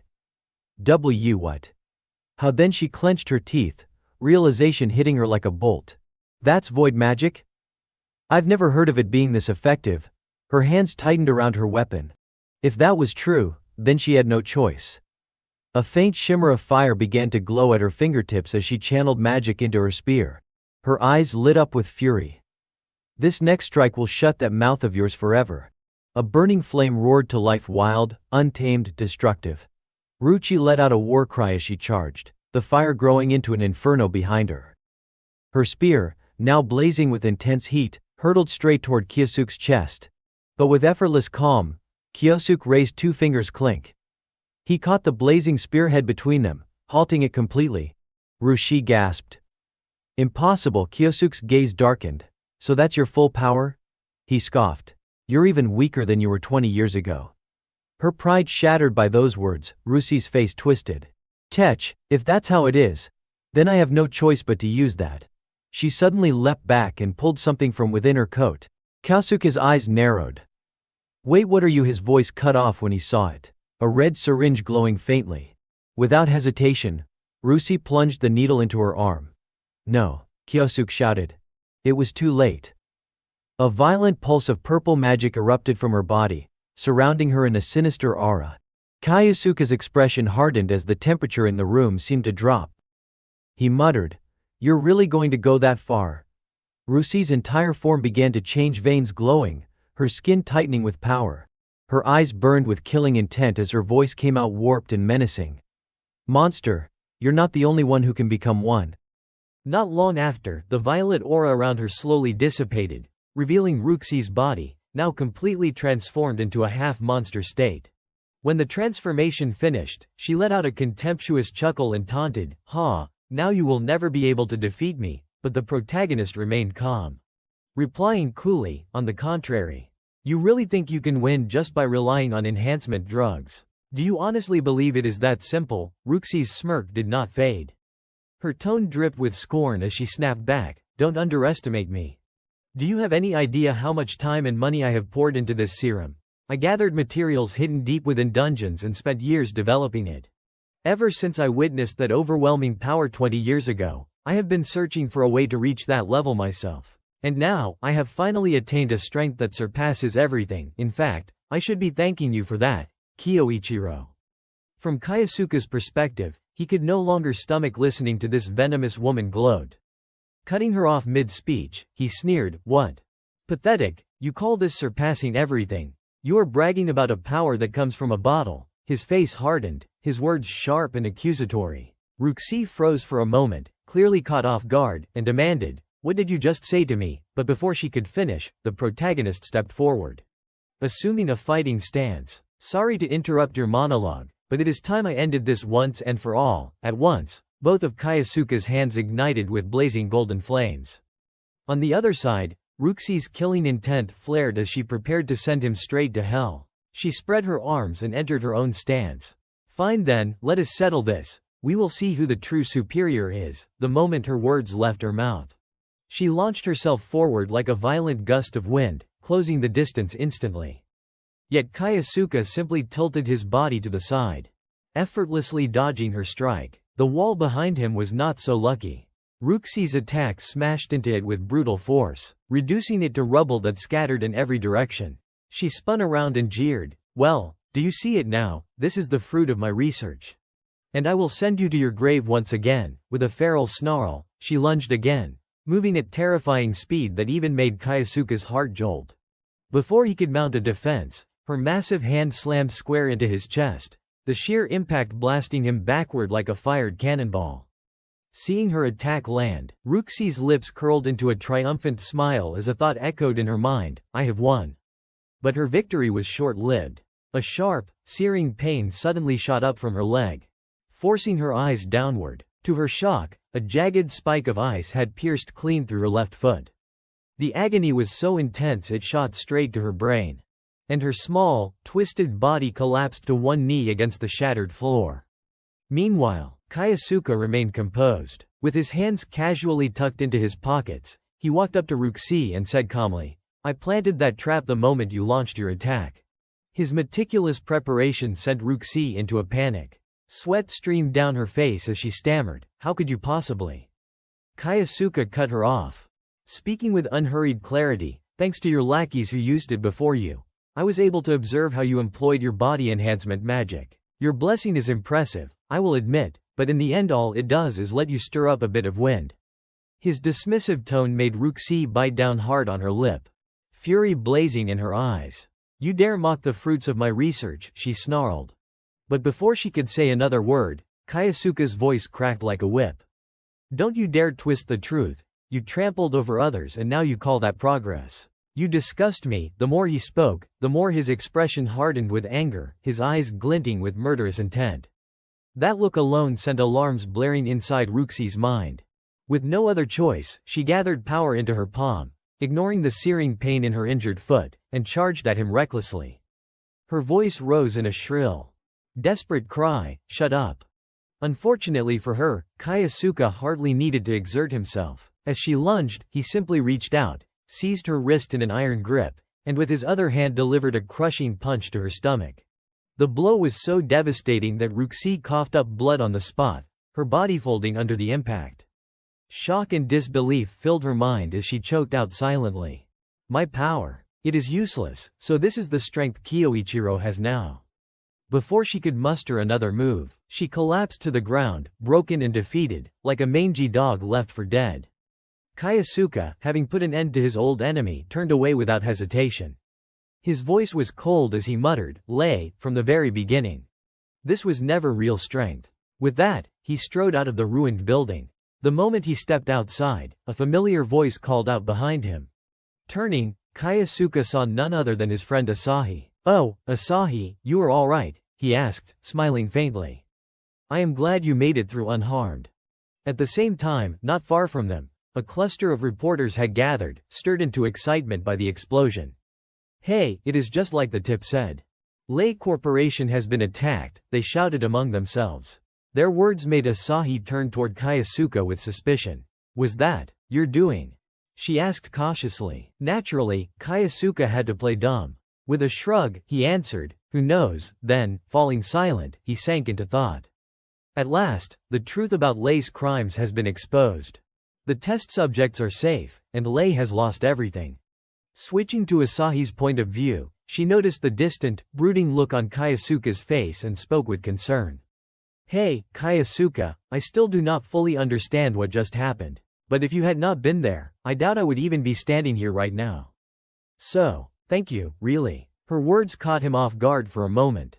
But then he gave a faint, almost wistful smile, reminding himself, "That is right. I nearly forgot. Helping others used to be the very reason I lived." Time passed quickly, and by that evening the news of the attack on Lei Corporation had spread everywhere. The voice of a female news anchor echoed from the television. "We have just received reports that illegal human experimentation was being conducted in a secret underground laboratory owned by Lei. Ruxi, one of the 5 sacred stars, was exposed after the facility was attacked by an unknown assailant. This genius now shows signs of memory loss, while the identity of the attacker remains a mystery." Back with Kayasuke, listening to the broadcast stirred a flicker of curiosity within him. "I wonder how the rest of them will respond." Then, suddenly, the anchor's tone grew urgent. We interrupt this program with breaking news. Nathaniel, one of the 5 sacred stars, has just issued an official statement." The words made Kayasuke's expression darken, his gaze sharpening with lethal intent. On the screen, a blond man began to speak. "On behalf of the 5 sacred stars, I stand here to deliver an urgent message. I can only say that we are deeply grieved by the events involving Lei. Ruxi was our comrade. We feel profound sorrow that we did not recognize her fall sooner." He spoke with practiced sorrow, as though mourning, but Kayasuke's eyes pierced through the act. To him, it was nothing but hollow theater. In fact, the display only fueled his irritation. Didn't recognize it, so once again, the 5 sacred stars pretend they knew nothing. Just like they did 20 years ago. They have not changed a bit, lying without blinking, willing to do anything to protect their lofty image as heroes. To them, people like me and Asahi are not even worth being called hopes. We are just stepping stones. Nathaniel Cavell, judging by his actions back then, he was likely the one pulling the strings behind my exile.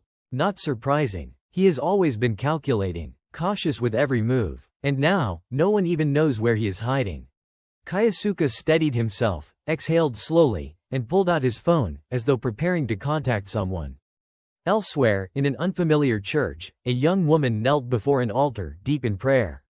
Behind her, a stranger approached and reported, "That is what he said." "Lady Claudia." Without turning, Claudia answered coldly, "I see. Understood. Leave." She clasped her hands tighter and resumed her prayer. "O Lord, guide us toward a future filled with light." The scene shifted to a training hall, where a man named Ingolf was in the middle of lifting weights. A subordinate hurried over to remind him. "Lord Ingolf, the council meeting is about to begin." With a growl, Ingolf tossed the weight aside, his voice laced with anger. "I know. I will be there soon." Lei, that mutt. What the hell was she thinking? His tone dripped with rage. Not long after, the secret council of the 5 sacred stars convened. Naturally, the one presiding over it was none other than Nathaniel himself. Once he confirmed that everyone was present, he spoke in a commanding voice, "All right, everyone, let us begin the council meeting of the 5 sacred stars." On the television screen, Claudia remained in her prayerful posture as she spoke with disdain. "So, the attacker has exposed Lei's illegal experiments. How disgraceful." From another corner, the hulking Ingolf growled in agreement. "That damn woman Lei, what the hell was she thinking? She has stained the honor of the 5 sacred stars." In response to both of them, the blonde Saint Nathaniel slowly took his seat and offered his judgment. "That is right. However, these experiments were conducted solely by Lei and initiated by her alone. The rest of us, the 5 sacred stars, had no knowledge of it whatsoever. Of course, a man like Nathaniel could never have been unaware. But he had already decided to pin the entire burden of guilt squarely on Lei's shoulders. As for the traitor Hideki, he immediately grasped Nathaniel's intent and could not help but admire it. That is Nathaniel for you, always rational to the core. In other words, they are just scapegoating Lei and cutting her loose. I can't say for sure about Claudia and Ingolf. But Nathaniel definitely knew about Lei's experiments. And yet, he abandoned her without a second thought. The more he thought about it, the more Hideki felt cold sweat trickle down his back at Nathaniel's decisiveness and ruthlessness. After a few seconds, he steadied himself, his anxious gaze falling on a sealed letter nearby. No, what matters now is that I follow his instructions. At that moment, the hideous woman Claudia suddenly spoke up again. I am rather curious about the attacker. To explain, Hideki stepped forward. About that, a sealed letter was delivered to the academy by the one who attacked Lei. He held up the envelope for everyone to see, which immediately drew startled reactions. A letter, from the attacker, Awako, read it aloud. They pressed him urgently. Hideki nodded and unfolded the letter. Of course, I will read it now. The contents were chilling. I have returned to the present world from within that gate. I will deal with all of you, so wait for me. Misato Kyoichiro. The moment they heard the name of the sender, the expressions of the other three shifted dramatically. Most of all Nathaniel's. Beads of sweat broke out across his face, and his trembling voice betrayed a flicker of hope. Could someone be impersonating Kyoichiro? After a brief pause, the blond man furrowed his brow and shook his head. No, he could not have known what lies beyond that gate unless he had been there himself. The sender must be Kyoichiro. Hearing this, the priestess ran a hand across her chin, deep in thought. Perhaps he used time magic. But before she could finish, Ingolf snarled in irritation, his tone thick with killing intent. Why are we even worrying about this? If Kyoichiro really has returned, then all we need to do is crush him again. His booming words filled the chamber. And of course, Nathaniel readily agreed.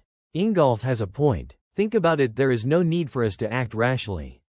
On her side of the screen, Claudia still seemed uneasy, as if she wanted to say something, but Nathaniel cut her off before she could speak. Why do not we just wait and see what Kyoichiro does? And with that, the short meeting ended in abrupt haste. When the computer screen went dark, the hulking Ingolf moved toward the window, glaring outside as his voice thundered with rage. Kyoichiro, you are the one man I will never forgive.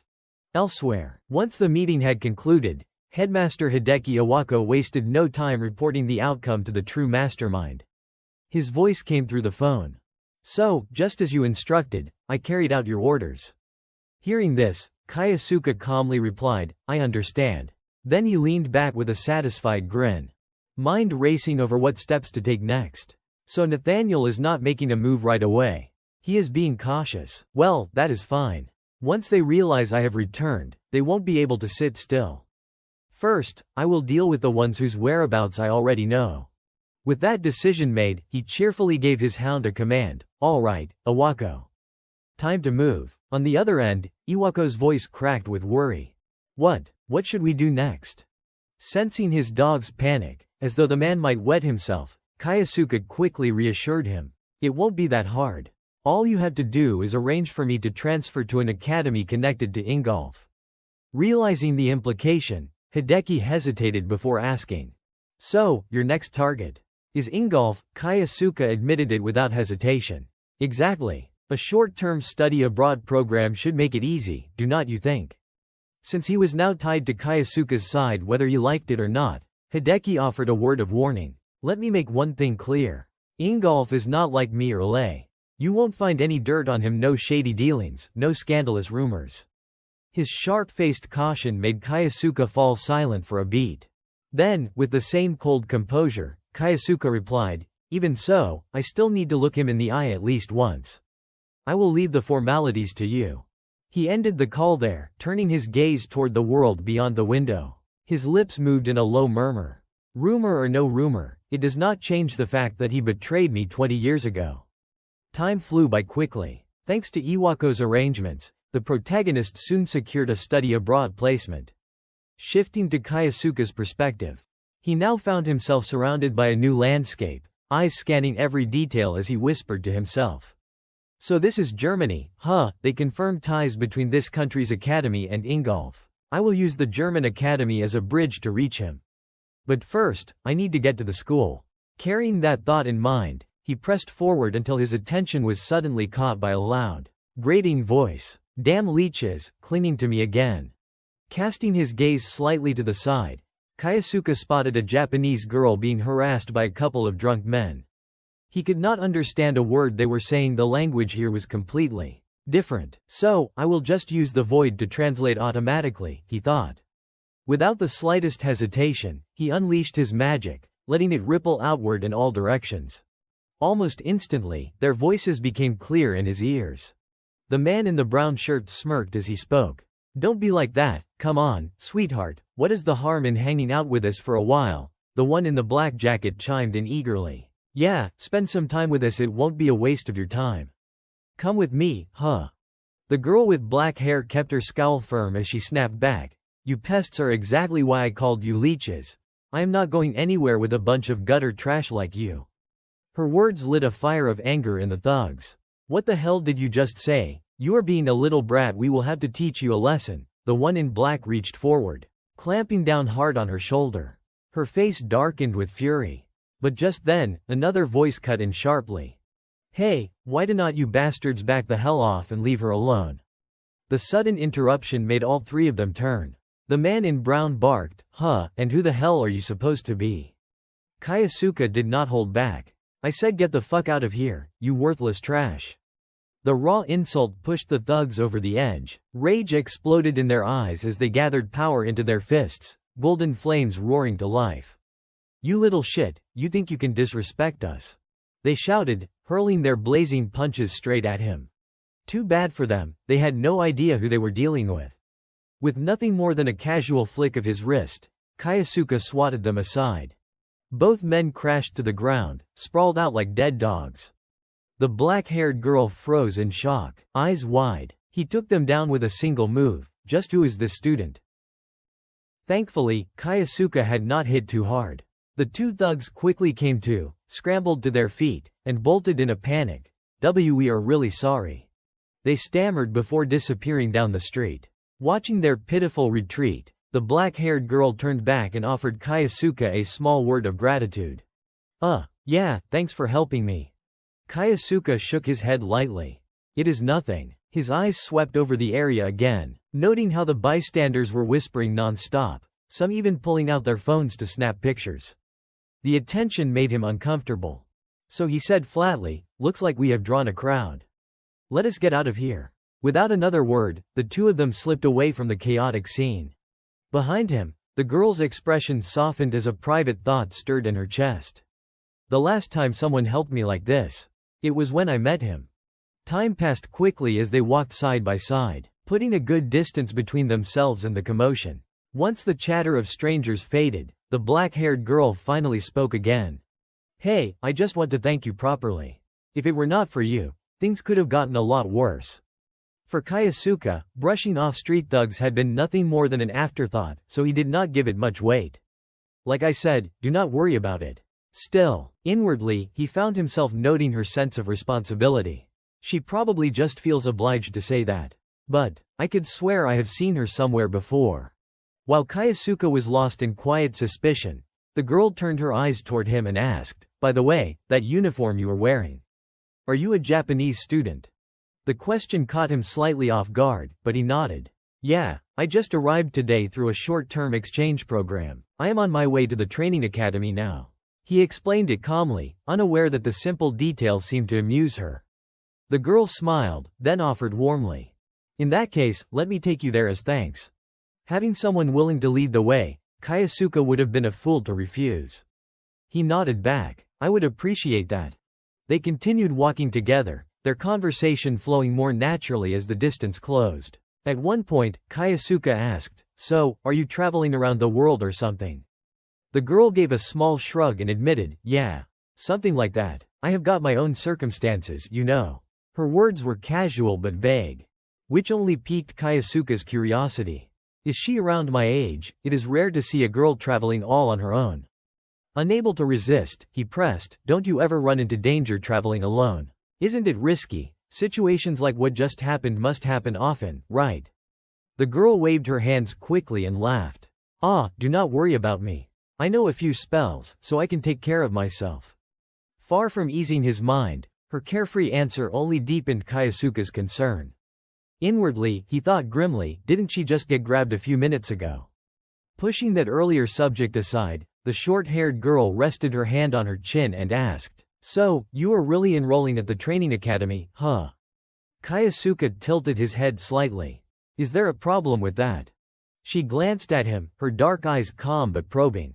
"Not exactly. It is just the performance system. A lot of the students there think the same way. They have got this whole ranking structure in place, kind of like their own hierarchy. On top of that, they have got a point-based reward system tied directly to achievements." Kyosuke nodded lightly. "I see. But inside, the meaning hit him immediately. So they take meritocracy even more seriously than in Japan. According to Iwako, Ingolf regularly holds training sessions for the top-ranked students. Which means, if I want to get close to Ingolf, I will have to make my mark in that achievement-driven environment. Perfect. This is exactly the kind of challenge I enjoy." Just thinking about it brought a sharp glint of excitement to his face. The girl quickly pointed ahead, breaking his train of thought. "Look, we are here. That is the Lansing Training Academy." Before them stretched an enormous campus, its scale far larger than most schools Kyosuke had ever seen. Realizing he would reach his destination, he gave her a brief wave. "That is enough. Thanks for your help." She returned the gesture with a smile. "Don't mention it. Oh, I never told you my name, did I? I am Shirato Sayuki." She extended her hand. Kyosuke clasped it firmly, replying, "I will remember that. I am Asai Kyosuke."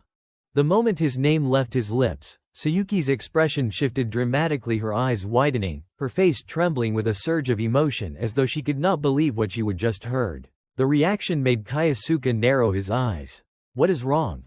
But Sayuki quickly recovered, shaking her head. "No, it is nothing.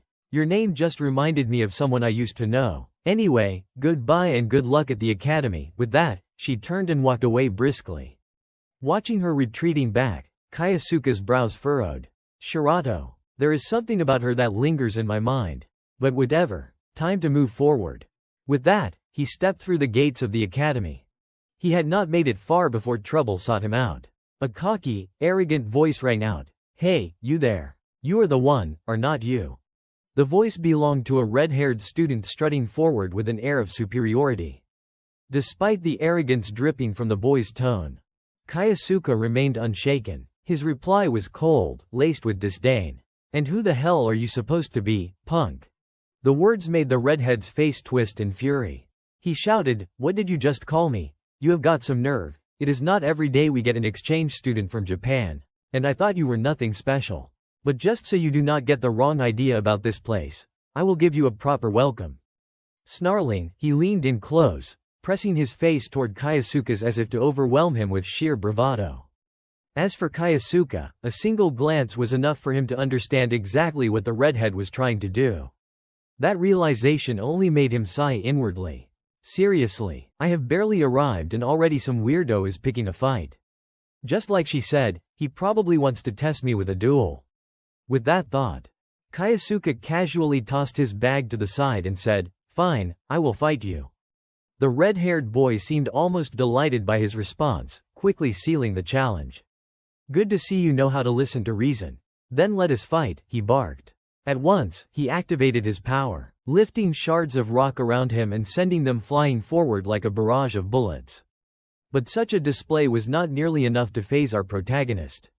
With a single, effortless sweep of his hand, Kyosuke shattered the entire attack, leaving the redhead staring in dumbstruck disbelief. He did not give him much time to be stunned before his cold voice cut through the air. "Plenty of numbers, but far too weak. If you are going to use earth magic, at least do it like this." As his words echoed, a massive sphere of packed earth materialized in Kyosuke's hand. Without hesitation, he hurled it forward with crushing force. The redhead narrowly avoided being struck, but the earthen projectile slammed into the wall behind him, blasting a gaping hole straight through it. The sheer destruction it caused was enough to make the thug's entire body tremble. For the first time, it truly sank in. He was not facing just another student. Standing before him was a monster in human form. What the hell? Who is this guy? The redhead thought in horror. Meanwhile, the scene shifted elsewhere to Awako. At that moment, she was walking while speaking coldly into her phone. Yes, that is correct. Saturday as usual. I have already made contact with Asai Kayasuka. I will remain in Germany and continue monitoring the target. In her other hand, she carried a file thick with documents, detailed information on the very boy who had just revealed his terrifying strength. Returning to the protagonist, he had just received his student ID card from an academy staff member before quickly leaving the administration office. As he walked, Kayasuka glanced down at the card in his hand, mulling over his thoughts. All the paperwork's done. Finally, I can enter the local dungeon. This student ID is automatically translated for me, so it feels a little different from when I was still back in Japan. Following his gaze, the card displayed his basic information: Lancing Training Academy, Asai Kayasuka, Attribute, Void, Level 41, Points, 0. His eyes narrowed at the last line. Points, 0. So this must be the point system Shirato mentioned. Looks like it tracks dungeon exploration and performance. With that, Kayasuka casually slipped the card into his jacket pocket and reassured himself, doesn't matter. I have got no classes today, time to see what a German dungeon looks like. Unaware that behind him, the red-haired guy he had humiliated earlier was watching from the shadows, Kayasuka strode off. That redhead's expression was thoughtful, almost brooding, as if he were plotting something. Time moved quickly, shifting the scene to the front of an unidentified dungeon gate. Before stepping inside, Kayasuka reminded himself one more time. If I want to get close to Ingolf, I need to rank up to special class first. Guess I will start earning points in this high-level dungeon. Without hesitation, he stepped through the gate. Inside, a vast corridor stretched before him. From the distance, skeletal soldiers began to drift into view, shuffling toward him. The sight sparked a glint of interest in Kayasuka's dark eyes. Let us see what kind of monsters show up. Undead, and strong ones, too. Never fought this type in Japan. But I already know their weaknesses back when I was Misato Kyoichiro. Acting on instinct, Kayasuka channeled his magic, igniting his palm with a vivid golden flame. The skeleton soldiers, sensing the scent of the living, charged at him like rabid dogs. One of them gripped its axe tightly and swung with terrifying force. Kayasuka barely slipped to the side in time. Had he been a fraction slower, the axe would have cleaved him in half. He immediately prepared to counterattack. Undead collapse under strong force and fire. With that thought, he unleashed a blazing strike, driving his fist straight into the skeleton's torso. The impact shattered its spine, splitting its upper body clean off and sending it flying backward. Seeing their comrade obliterated in a single hit, the two remaining undead froze, stunned into inaction. Kayasuka smirked, stretched out his hand, and taunted, "Come on, who is next? Don't be shy, step right up." Time passed swiftly. Soon, shattered bones littered the floor in every direction. Kayasuka, hands shoved casually into his pockets, strolled forward without a care. This should be the last room. The boss is probably waiting. With that thought, he hurried his pace. Sure enough, the dungeon's boss revealed itself. At a glance, Kayasuka identified it: a lich. The aura it radiated was so oppressive that even he had to silently acknowledge it. So this is the boss. That is one heavy presence. First things first, test it with fire. I will start with fire magic. He quickly hurled a fireball forward. But the lich reacted just as swiftly. With a single sweep of its staff, it released a surge of violet energy. The two attacks collided mid-air, exploding into sparks before vanishing into nothingness. Kayasuka was not all that surprised when he saw it happen, so it neutralized the fireball. Makes sense. It is a boss, after all. Turning his eyes back to the enemy, he noticed the lich had finally shifted to offense. Gathering a surge of dark energy into its staff, the creature unleashed a stream of viscous purple liquid that radiated menace. Kayasuka did not know exactly what the spell was. But instinct kicked in. He leapt backward in an instant to avoid it. Sure enough, the sight that followed froze his expression. The floor beneath where the liquid had landed was eaten away, leaving behind a gaping hole. A chill ran through him. That orb dissolves anything it touches. This is advanced tier magic. Still, I might be able to use it to my advantage. As the thought crossed his mind, a faint grin curved his lips. Whether the lich sensed his confidence or took it as provocation, its next move came fast. It fired 3 more of the purple spheres in rapid succession. But Kyosuke already had a plan. I will channel sealing magic into my souls.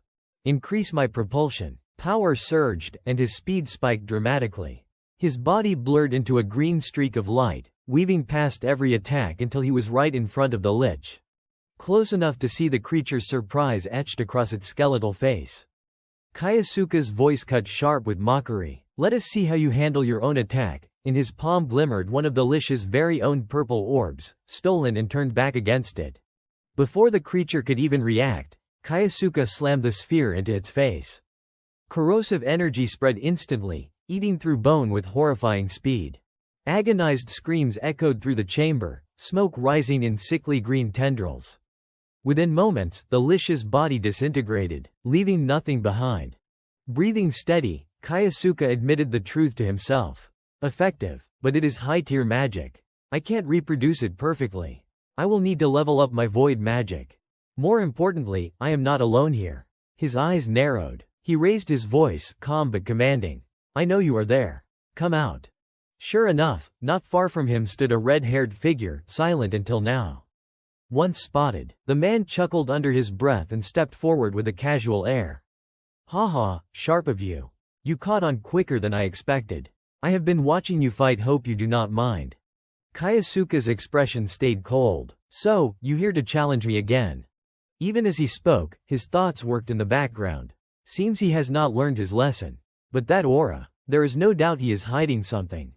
On the opposite side, the red-haired young man began slowly closing the distance, his words carrying a cryptic edge. Well, I suppose it is about time we clear things up. Is not it? As he spoke, he pulled something from his pocket. The sudden movement immediately set Kyosuke on alert. His body dropped instinctively into a fighting stance. Every nerve firing as his mind raced. Damn it, he is really planning something. Could it be another body enhancement like Brusen's or some hidden weapon? But instead of the ambush Kyosuke expected, the redhead abruptly dropped to his knees, bowed his head to the floor, and pleaded, "Please, take me in as your disciple." Kyosuke froze, caught completely off guard. His mind spun in confusion. What the hell is he doing, and what is with that bowl? Before he could even ask, the redhead pushed the bowl forward and rushed to explain, almost as if reading Kyosuke's thoughts. This is like the Japanese dagiza, right? I also heard it is proper to offer sake to show respect. I could not help myself. I have been completely captivated by your strength. Please, teach me magic. The sight was so bizarre that Kyosuke actually took 2 steps back, goosebumps prickling his skin. You have got to be kidding me, he muttered. Yet the redhead persisted, eyes shining with desperation. That fight just now was amazing. I feel like such an idiot for ever picking a fight with you. From Kyosuke's perspective, all he could do was sigh at the absurdity of the situation. Great. Things just got a whole lot more complicated. But just as that thought formed, his instincts flared something was wrong. Acting fast, Kyosuke turned and slapped a hand against the redhead's shoulder, as if bracing him. For a split second the redhead thought it meant acceptance, that Kyosuke was about to grant him the apprenticeship he begged for. Then the ground shook. A thunderous explosion ripped through the air, spraying shards of rock and dust in all directions. The source revealed itself an instant later. A massive skeletal dragon, its colossal hand slamming down onto the earth with bone-rattling force. The truth dawned immediately. Kyosuke's brows knitted tight as he muttered under his breath, so the lich just now was not the final boss after all. Looks like the real one has finally shown itself. Beside him, the red-haired youth went pale as death, staring up at the monstrous form with trembling lips. Beside him, the red-haired kid stared up at the skeletal dragon and suddenly remembered something. If I am not mistaken, I saw this in a book once. It is a bone wyrm. That monster wiped out an entire village long ago. They say Ingolf barely managed to kill it. So how is it here? He babbled that out, dumbfounded. Kyosuke turned, cold and calm. I understand. The redhead nearly jumped at Kyosuke's tone. Wait, you do not mean you are actually going to fight that thing, do you? That is suicide, no matter how strong you are. Kayasuke cut him off. Relax. And from what you said, Ingolf did not actually kill it. A thought ran through his head: if the 5 sacred saints insist Misato Kyoichiro was the one who killed that beast, they would rewrite history to save face typical cowards. Fine, I will just kill it again. He clenched his jaw. Let us fight. The words left Kayasuke's mouth ice cold, and the bone Wyrm took the bait. Without hesitation it slammed its enormous bony hand into the ground, sending a shockwave rippling outward. The redhead screamed in terror as the blast threw his slight frame backward. Only Kayasuke stood firm. Still, Kayasuke's expression darkened. He thought, damn, it is stronger than it was 20 years ago. No matter. He channeled power into the soles of his feet and shot forward like a streak of lightning. Launching upward, he closed on the worm's skull. His fist wreathed in a blazing golden flame. Take this, he whispered, then slammed a crushing blow into the giant skull. The bone shattered into shards in an instant. The redhead went rigid with excitement. Oh my god, did you see that? My master just blew that monster away. Kayasuke hissed a reprimand without looking back. Cool it. You were the one saying fighting it was suicidal a second ago. I am not going to explain everything to you. This is not over. His words knocked the grin off the kid's face, and sure enough, the worm's skull knit itself back together as if nothing had happened. It is regenerating, the redhead yelled, stunned. Kayasuke explained tersely, boneworms have much higher vitality than ordinary undead. If you only wound them halfway, they just patch themselves up. The redhead blinked, baffled that Kayasuke knew this. Kayasuke did not answer. He was already planning his next move. It is tougher than I thought. Next step. Watching Kayasuke's pensive expression, the red-haired boy found himself lost in his own thoughts. Is he trying something different? But how could he possibly take on that monster head-on? Across the field, the bone Wyrm was growing impatient. It let out an ear-splitting roar, then spun around, swinging its massive tail straight at the two of them. Both boys panicked and ducked just in time to avoid being pulverized. But the worm's assault was not over. Its tail whipped back, this time aiming directly at the most dangerous target, Kayasuke. The beast's size made it powerful but sluggish, and that was its fatal flaw. With a deft sidestep, Kayasuke easily slipped past the blow. The redhead, however, grew more anxious by the second. From his perspective, Kayasuke was only defending himself. He could not see that Kayasuke was quietly waiting for the right moment to strike. Kayasuke's eyes locked on the monster, his mind sharpening. Not yet. Refine the image. That is the essence of void magic. Born from imagination.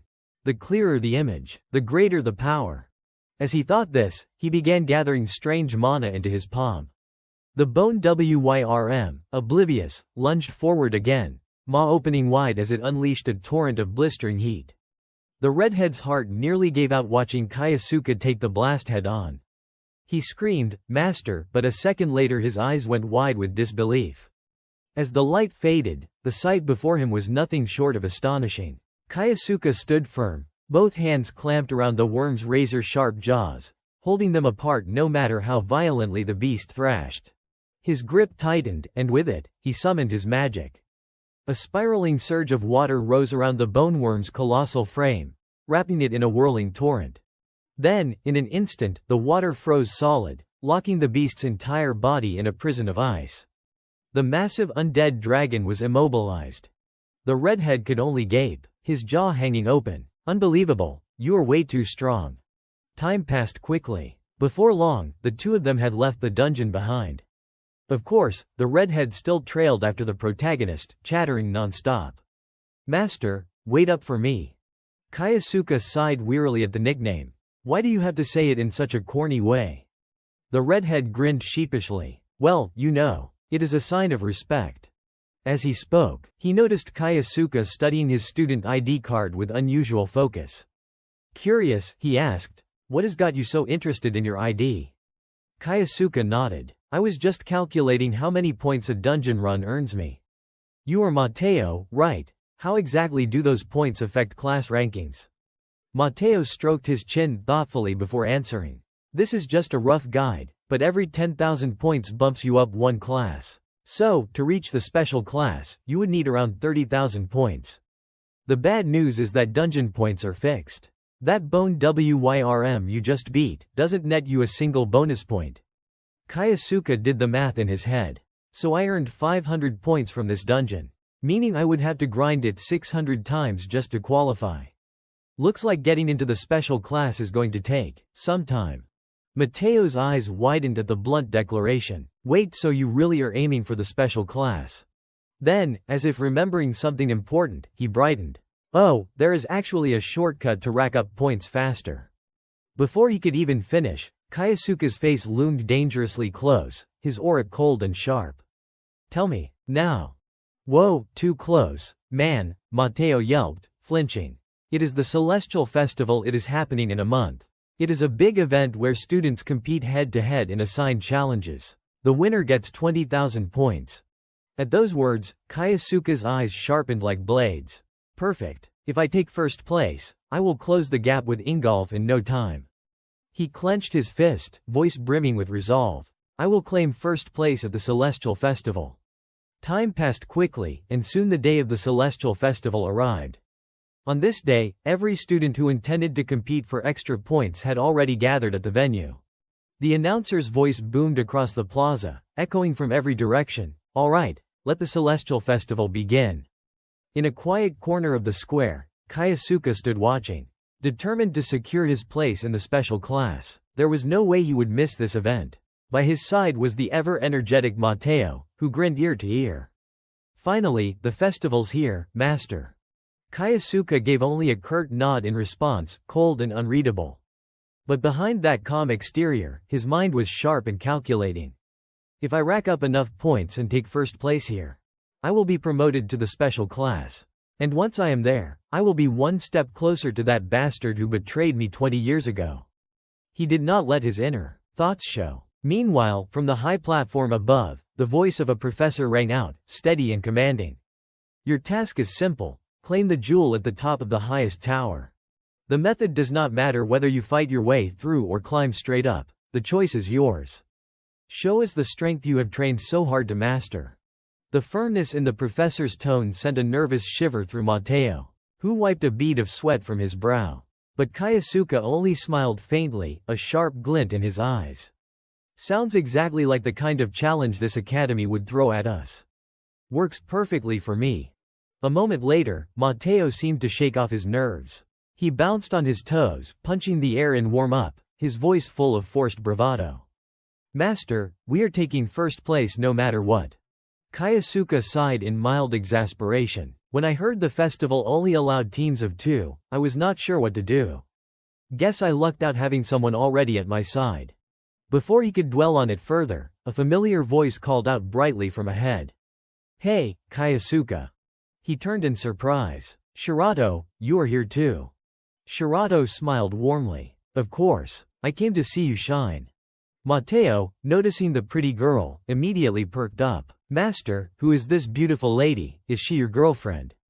His reward was a sharp chop to the head from Kaisuke. Don't say something so stupid. Their exchange was cut short when a commotion suddenly rippled through the crowd. Students pointed and shouted to each other. Hey, look over there. A giant screen had lit up before them, and what appeared on it stunned everyone. The figure inside the display was none other than Ingolf the betrayer. Kaisuke's face hardened instantly, murderous intent radiating from his expression. It looked as though he might charge at the screen at any moment. Up on the viewing platform, a professor with black hair welcomed the guest with a polite smile. Lord Ingolf, it is an honor to have you here at our festival. Ingolf waved dismissively, answering with a faint shake of his head. Think nothing of it. I was simply curious about this event. I would like to see if any of these young magi might prove to be a golden egg. Back on the plaza floor, Kaisuke's face remained etched with fury, his killing intent nearly tangible. Watching him from the side, Shirato's eyes narrowed slightly, her mind stirring with unspoken thoughts. Not long after, an announcement rang out. Students, proceed inside the tower. At the command, the participants quickly moved, feet echoing as they rushed through the entrance. In no time, the interior unfolded before their eyes, a vast spiral structure with stairways winding upward toward the top. Seeing everyone dash forward, Mateo quickly called out, All right, let us go, master. Kaisuke gave a short nod in agreement. But things were never going to be that simple. Before they could even set foot on the stairs, a thunderous explosion erupted. Its source was revealed a heartbeat later, a massive wolf that blocked their path. Mateo's eyes went wide, his face drained of color as though he were staring death in the face. "You have got to be kidding me right from the start," he groaned. Kaisuke only shrugged, answering coolly, as expected. "They did say the creatures were ranked in advance." Hearing that, Mateo hurriedly asked, voice tinged with panic, "So, what do we do now, master?" But before he even finished the question, Kaisuke had already vanished from his side. Mateo frantically scanned around and caught sight of him sprinting straight at the beast. In the blink of an eye, Kaisuke's fist crashed square into the wolf's face, slamming the creature to the ground like a mangled mutt. With the guardian beast defeated, Kaisuke turned back calmly. "What are you waiting for? Move," Mateo stammered, flustered. "All right, I am coming." The two quickly ascended to the second floor. At the same time, outside the tower, every move of theirs was being broadcast to the audience. And sure enough, Ingolf's eyes were now fixed on Kaisuke. Narrowing them slightly, he muttered, "HMPH. A Japanese, is it?" Unlike his cool appraisal, the rest of the students erupted in admiration. "Holy crap, he dropped that thing with just one punch." Even Shirato broke into a cold sweat at the sheer force Kaisuke displayed, whispering to herself, "I knew he was not someone ordinary." Back inside, Mateo had just finished bringing down a monster of his own when Kaisuke asked, "You alright?" Mateo grinned and gave him a thumbs up. "I have got plenty left in the tank, master," relieved that his partner was still holding strong. Kaisuke pressed forward without hesitation. "Good. Then stop wasting time, let us go." Mateo groaned but kept following. They climbed higher until Kaisuke suddenly sensed something. "Stop," he barked. An instant later, a massive explosion ripped across their path. But this time, it was not the work of a beast. The culprit stepped out of the smoke, a blonde student, magic still flickering from his hand as he blocked their way. His eerie laugh echoed against the stone walls. "Hey, you two are not getting past us." Mateo clenched his fists, furious. "You bastards, that is a dirty move," but the two students only jeered louder. "What is he saying? Too far. I can't hear him, whatever, see you later, losers. Just sit there and watch." With mocking laughter, they dashed ahead, leaving Mateo fuming. "Hey, get back here," he shouted, then turned desperately to Kaisuke. "Master, what do we do now?" Kaisuke replied with disarming simplicity. "What else, we just fly past them." Mateo blinked, not fully processing until Kaisuke grabbed him firmly by the shoulder. A moment later, they both soared forward, Kaisuke dragging him through the air with sheer force. Cutting back to the blonde student, he and his blue-haired companion had already reached a massive door looming ahead, its design unmistakably that of a boss chamber. The blonde smirked confidently. "Perfect. This is the final room. That was easier than I thought." The blue-haired one laughed along.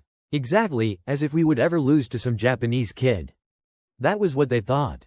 But then, a familiar voice suddenly rang out from behind them. "How could you possibly believe that?" The sound sent both schemers into a panic. They spun around in shock and shouted, "What the hell? How did you get here?" Kaisuke answered with a face full of disdain. "I hate to break it to you, but that little obstacle you set up did not slow me down in the slightest." Behind him, Mateo was practically on the verge of collapsing from exhaustion, but he still forced himself to chime in, backing up his master as best he could. "That is right. We are not about to lose to a pair of clowns like you. You are finished." His voice trembled as he pointed forward, though his bravado barely masked his nerves. Sensing that Kaisuke was no ordinary opponent, the two students decided to strike first. "Don't you dare underestimate us, we will crush you," they bellowed, beginning to cast their spells. But to Kaisuke, their casting speed was unbearably slow. Before their magic could even take form, he closed the distance and delivered a sharp chop to each of their necks. Both students' eyes rolled back white, and they collapsed unconscious where they stood. Mateo froze for a moment in disbelief, then broke out in excited awe. "Whoa, I did not even see you move."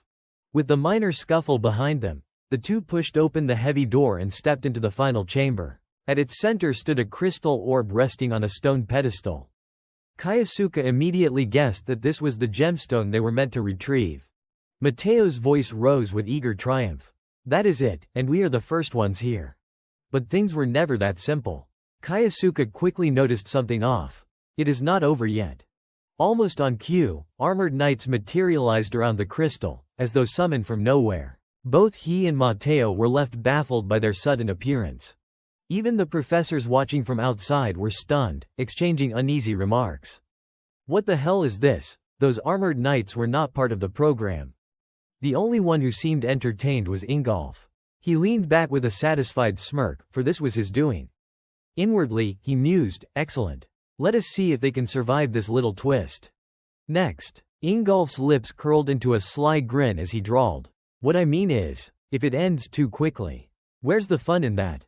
Right? Sitting beside him, the black-haired professor could only let out an awkward chuckle. Haha, you really are merciless, sir. The burly man, unfazed, replied with firm conviction. If they want to become great mages, then what's the big deal? Even as he spoke, his thoughts turned inward. Of course, not a single student could possibly break through that many enemies. How could they ever push past and get their hands on that jewel? Let's see what they've got. His interest sharpened as he leaned forward, eyes fixed on the glowing monitor before him. The scene shifted to Mateo, who, after witnessing a horde of summoned monsters rise up, was nearly beside himself with panic. Master, what do we do? He cried out. Kaisuke, however, had only one response. If we don't defeat them, we won't get the jewel. There's no other choice. The red-haired boy whipped his head toward him, voice trembling with urgency. Defeat them? But there are so many. And they look tough as hell. Kaisuke's expression hardened, his voice steady and resolute. Even so, I have to. If I want to reach my goal, then I must. Looking at that unwavering determination on his face, Mateo's anxiety didn't vanish, but he couldn't help but muster a strained smile. All right then, in that case, I'll back you up, even if just a little, he said, flexing his fingers and cracking his knuckles as if to psyche himself up. But while he was busy running his mouth, a puppet soldier had already crept up behind him, sword flashing as it cut toward him with lightning speed. Mateo barely managed to duck in time, the blade whistling over his head. A second slower, and he'd have been shaking hands with the underworld. On the other side, Kaisuke was also being rushed by another puppet's attack. But this strike was nothing to trouble our protagonist. In an instant, he invoked his body enhancement spell, a pale golden aura enveloping him from head to toe. Calmly, he pinched the puppet's sword tip between two fingers, locking it in place. Then, channeling power into his right fist, he drove a crushing punch forward, sending the puppet's entire body flying high into the air. The spectacle left the observing students outside the barrier wide-eyed and slack-jawed. Gasps rippling among them. Did he just fight barehanded? Back with Kaisuke, he surged forward and threw another blazing palm strike, sending the puppet's body flying backward and toppling a whole cluster of puppets at once.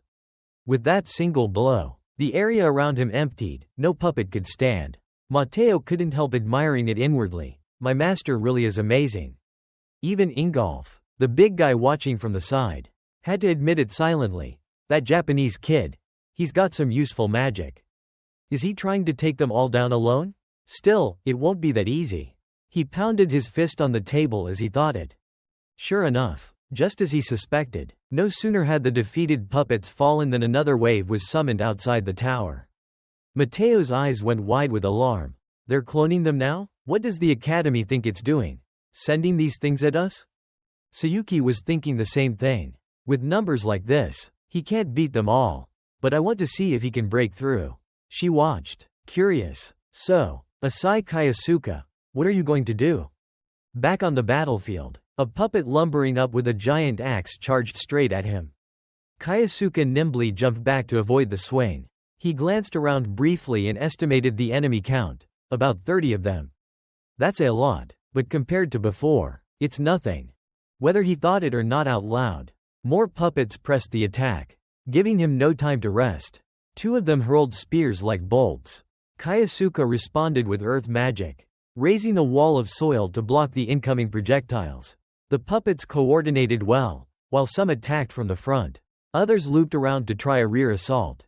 Kaisuke spotted that too. He swept his arm and unleashed wind magic, cutting gusts that blasted the flanking puppets away.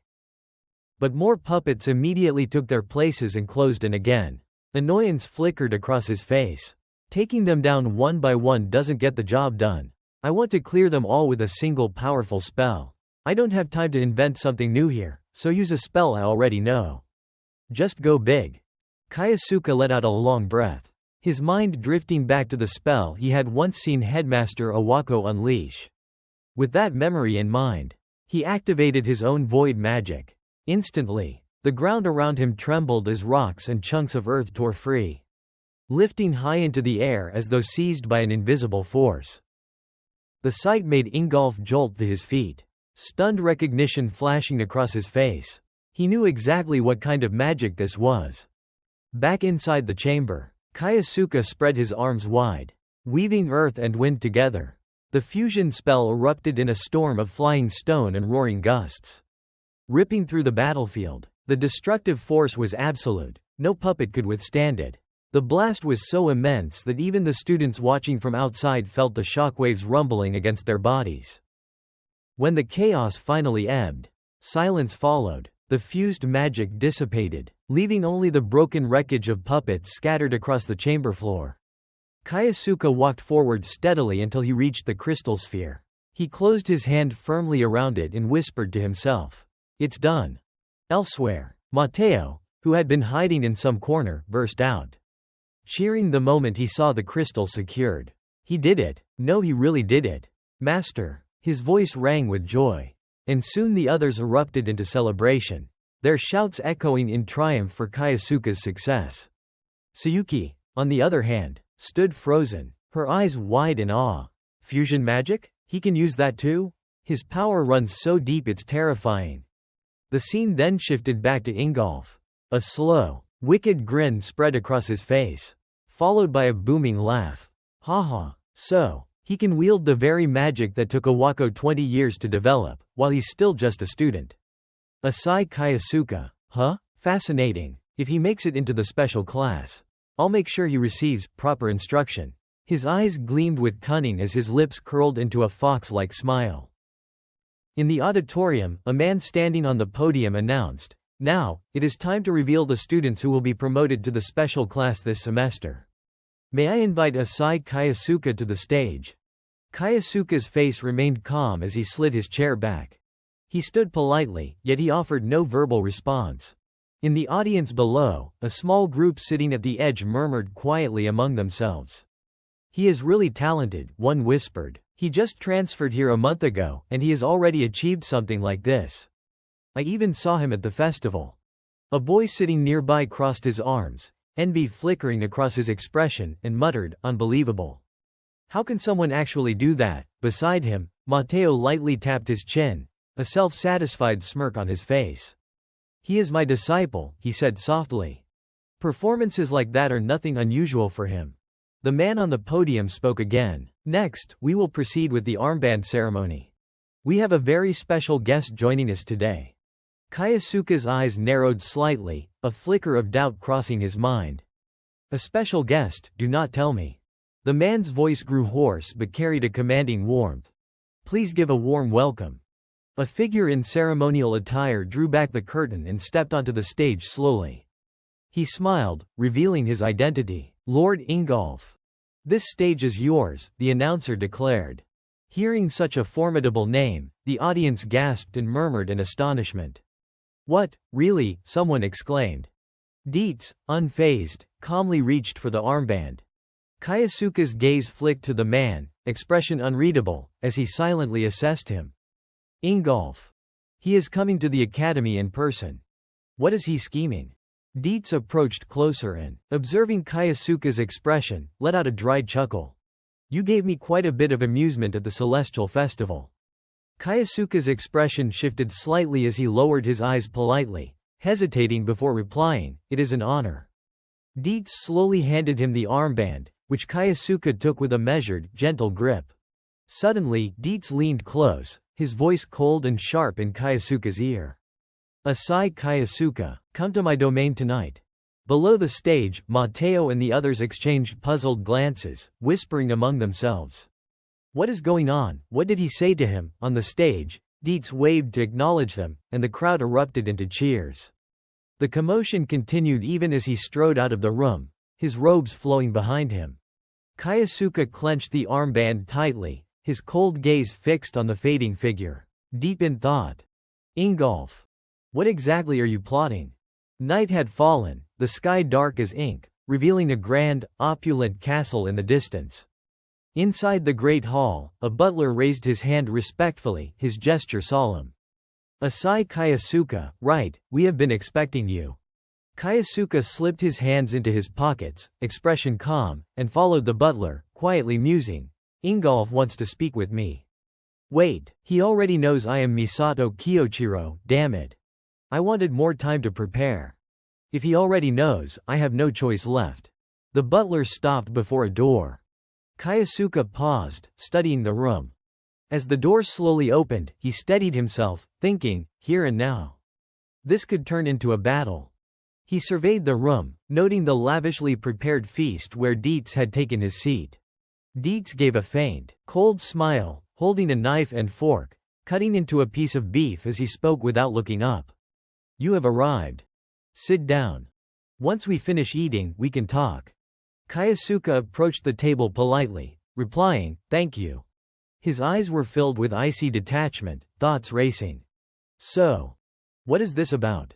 After the meal was cleared, Dietz looked directly at Kyosuke, his voice casual yet heavy with meaning. Once again, I want to say your performance at the Celestial Festival was impressive, especially the duel on the uppermost floor. You caught my attention. He lowered his gaze, a streak of lethal intent flashing in his eyes, cold as ice. Now, there is something I wish to know. What exactly? Are you hiding? Kyosuke shivered at that gaze, unease curling in his chest. Damn it. He already knows, under the table. He clenched his hands, weighing his options. No. That can't be. If he truly knew I was Kiyochiro, he would have said so directly. He is probing something else. Dietz casually lifted his coffee cup. The fusion spell you used on the uppermost floor. That was the life work of Awako. He spent 20 years creating it. How could you have used it? Kyosuke could not help but smile faintly, regaining his composure. Just as I thought. He is only curious about my magic. He met Dietz's gaze steadily. Back in Japan, Master Awako provided me with special training. Dietz lifted his steaming cup of coffee and, with a gravelly rasp, asked, so that was when you learned the fusion magic? Kyosuke answered politely, yes. He forced a pleasant smile and added with quiet pride, he really is a good teacher. I owe him a great deal. Dietz responded with a dry chuckle. He pondered for a moment, then said, it seems that was something he would do. He used it with real finesse. However, do not overuse that power. Otherwise you will end up like Misato Kiyochiro, the one who nearly tore the world in two. Hearing his former name spoken aloud, Kyosuke's expression tightened only briefly, no panic. Dietz turned his back to face him and reopened the old topic. You have probably heard about the catastrophic dungeon SSS level. 20 years ago. He drowned himself in power and, in the end, hatched a twisted plan. Dietz's face darkened with a mixture of anger and envy as he continued, frustrated, he lured the monsters out of the dungeon. His scheme was to wipe out everyone else's, his supposed allies. Kyosuke froze at Dietz's words, suspicion burning through him. What? Across from him, Dietz's jealous glare deepened. He scowled and went on, also he could be the only remaining hero. With that mindset, Kiyochiro went through with his plan that day. Thankfully, we stopped him before everything collapsed. Under the table, Kyosuke's fingers curled into a trembling fist as he fought to steady himself and think. What the hell is this? I can't let those bastards get away with it. Dietz looked back up, his tone cautionary. That is why I warned you, do not let power consume you. Kyosuke cut him off, answering firmly, I won't, sir. Power is meant to fight evil. His face was set with confidence and resolve. I will do whatever it takes to become stronger than anyone else. In Dietz's eyes, an image of Kyosuke flickered, then, deeper within, the silhouette of Kiyochiro. A pleased smile spread across Dietz's face as he rasped, just like at the festival, you truly are fascinating. Very well, Dietz said. I will reward that spirit of yours. He moved closer to Kyosuke. Kyosuke looked up, suspicion evident in his gaze. A reward, he asked. Dietz inclined his head. Exactly. For your next training cycle, I will be your sparring partner. His eyes searched Kyosuke's face. His smile was chilly. Of course, if you accept. Kyosuke rose and pulled his chair back with a courteous motion. I understand. I would be honored.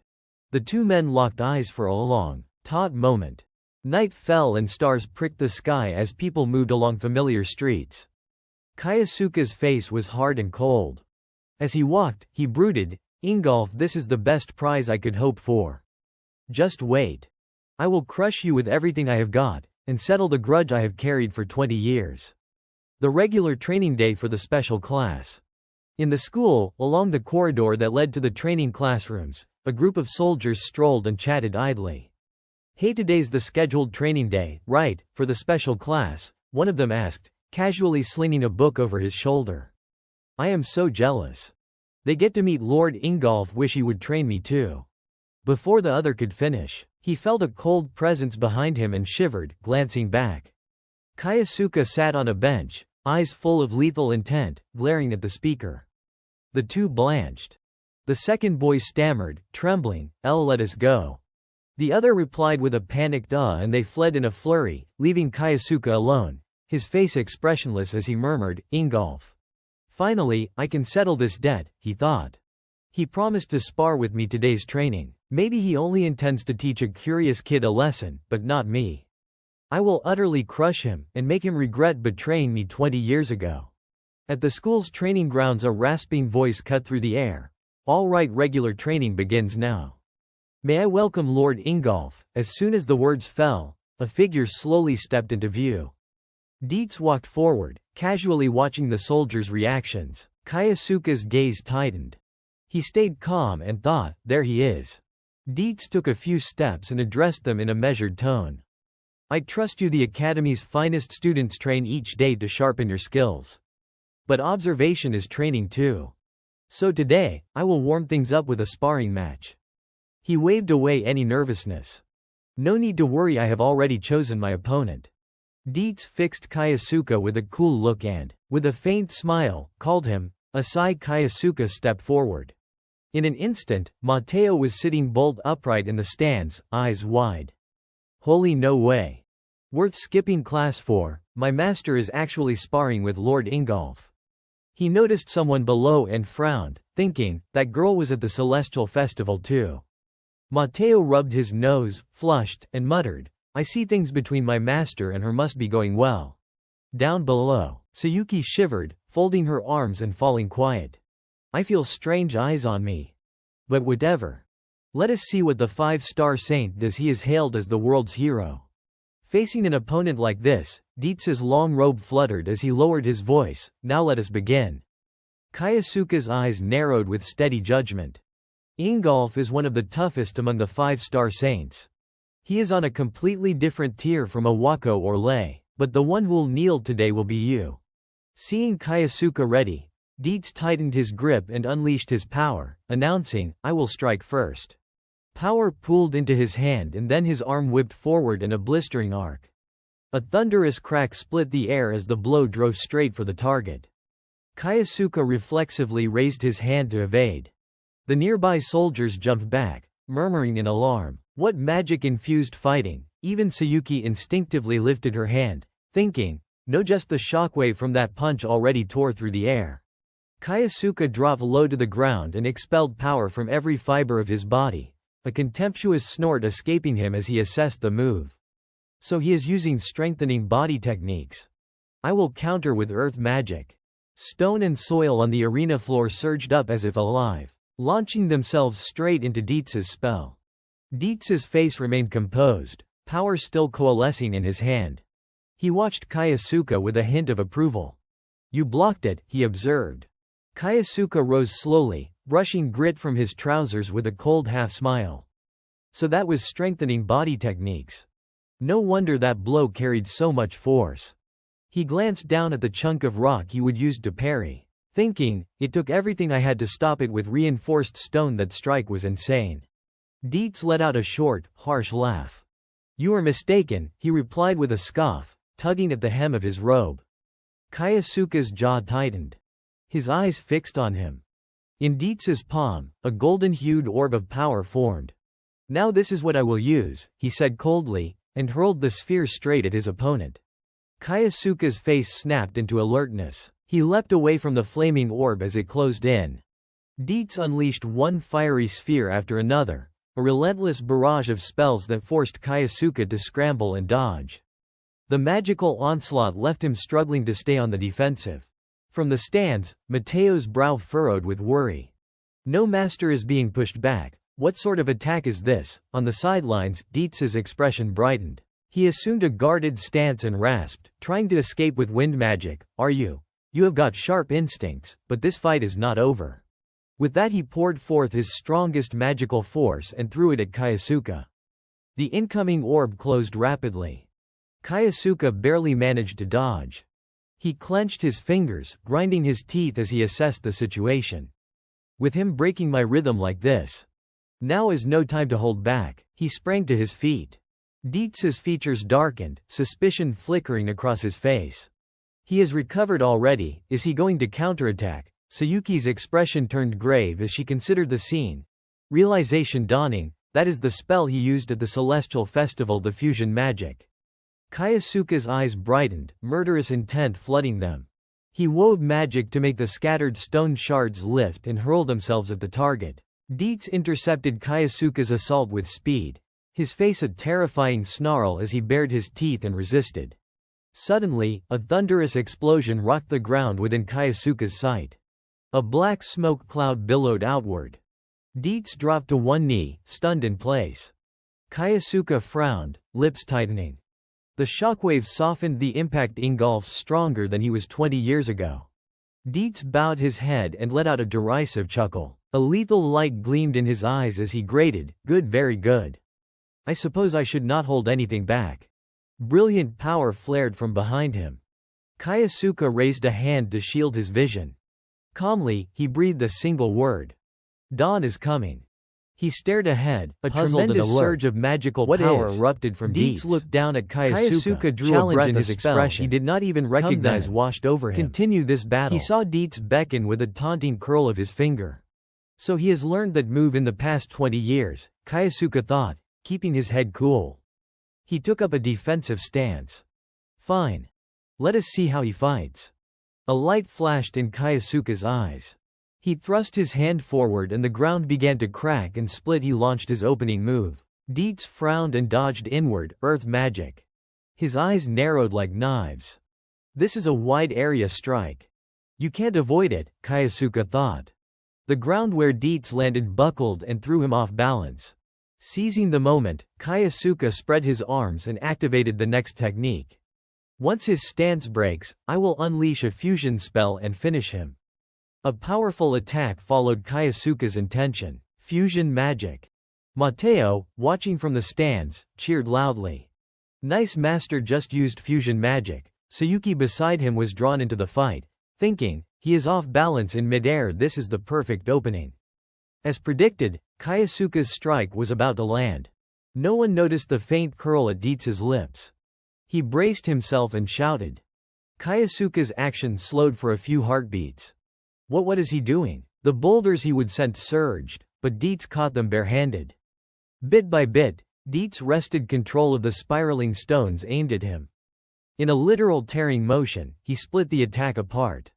The rocks were forced aside to either flank. Dietz remained there, cool and unshaken. Kayasuka could not believe his eyes. He just cut through my fusion spell. Sayuki broke into a cold sweat at the sight of that overwhelming power. Unbelievable, he neutralized a spell of that level. Dietz's voice was low as he addressed Kayasuka, that was an excellent attack. His body stayed intact beneath a magical aura, but he added, it can't pierce my mana armor. At that moment, Kayasuka's realization snapped into place. Mana armor, the golden light was his armor. Kayasuka tightened his grip, troubled. Even while withstanding the fusion spell without a scratch, the durability of that armor was absurd. Dietz scoffed and explained, "This armor is not just for defense."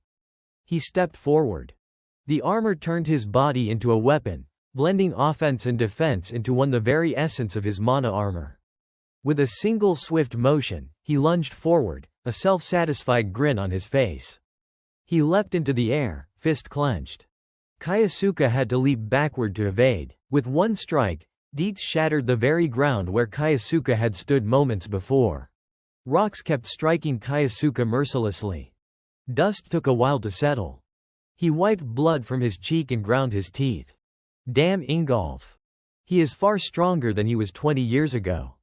Dietz still stood unmoved, and that mana armor was an absolute nuisance. Kyosuke's eyes narrowed.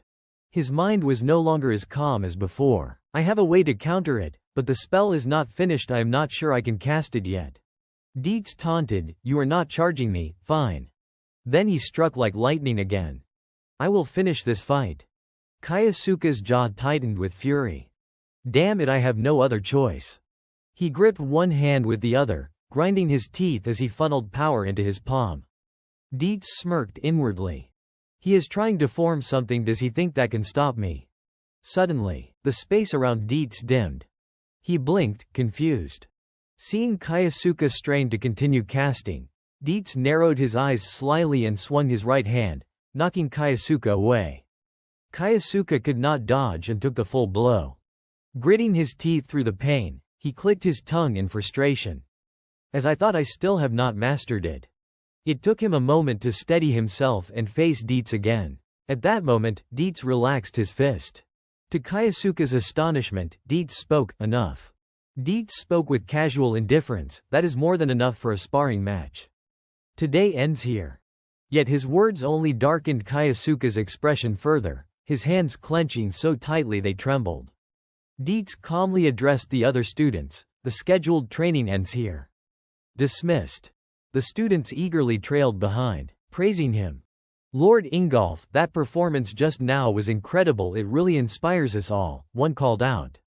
Another laughed lightly, "That Asai kid put up a decent fight too, but in the end, Lord Ingolf kept him on the defensive the entire time." A third nodded, murmuring, "The 5-star saint really is unmatched."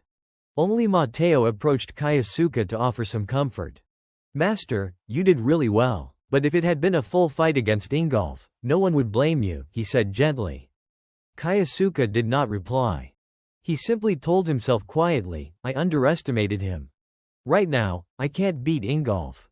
His fists clenched with determination. "I need to push void magic further and become even stronger." Around them, the chatter and laughter of the students carried on as usual. Sayuki quietly observed Kyosuke's retreating figure, sensing something hidden beneath his calm exterior. No one else noticed the true potential Asai Kyosuke was concealing. Dietz began to stride away from the crowd. He recalled the sensation from the match just past that moment. What was it? Bloodlust? No, it was something else entirely. A satisfied smile crept across Dietz's face. "It has been a long time since I have experienced a battle like that." He turned away, his back steady and imposing. "It does not matter, Asai Kyosuke." Dietz chuckled quietly to himself again. "This kid is not someone who will end here." Holding a glass of fine wine in his hand, Dietz leaned back casually into the armchair. He swirled the wine gently, lost in thought. It had been a long time since a battle had truly excited him. He gripped the glass carefully, not wanting a single drop to spill, yet his mind kept returning to that boy. Asai Kyosuke. He had not expected him to be so strong. The fleeting moments of shock during the duel replayed in his mind, especially that instant when he had felt genuine fear. The deep eyes of Dietz reflected in the surface of the wine as memories surged back. He recalled a long-forgotten moment from his past, a memory that suddenly came alive, a voice from years ago echoing in his mind. Someone had stood before a younger Dietz and calmly said, "All right, looks like I have won this time." Dietz had knelt, looking up, asking Kyoichiro, "What was that just now? You have always kept that magic hidden from me, have not you?" The young boy had laughed, hands resting confidently on his hips. "I nearly defeated you over there, and besides, I had to save the trick until the last moment, right?"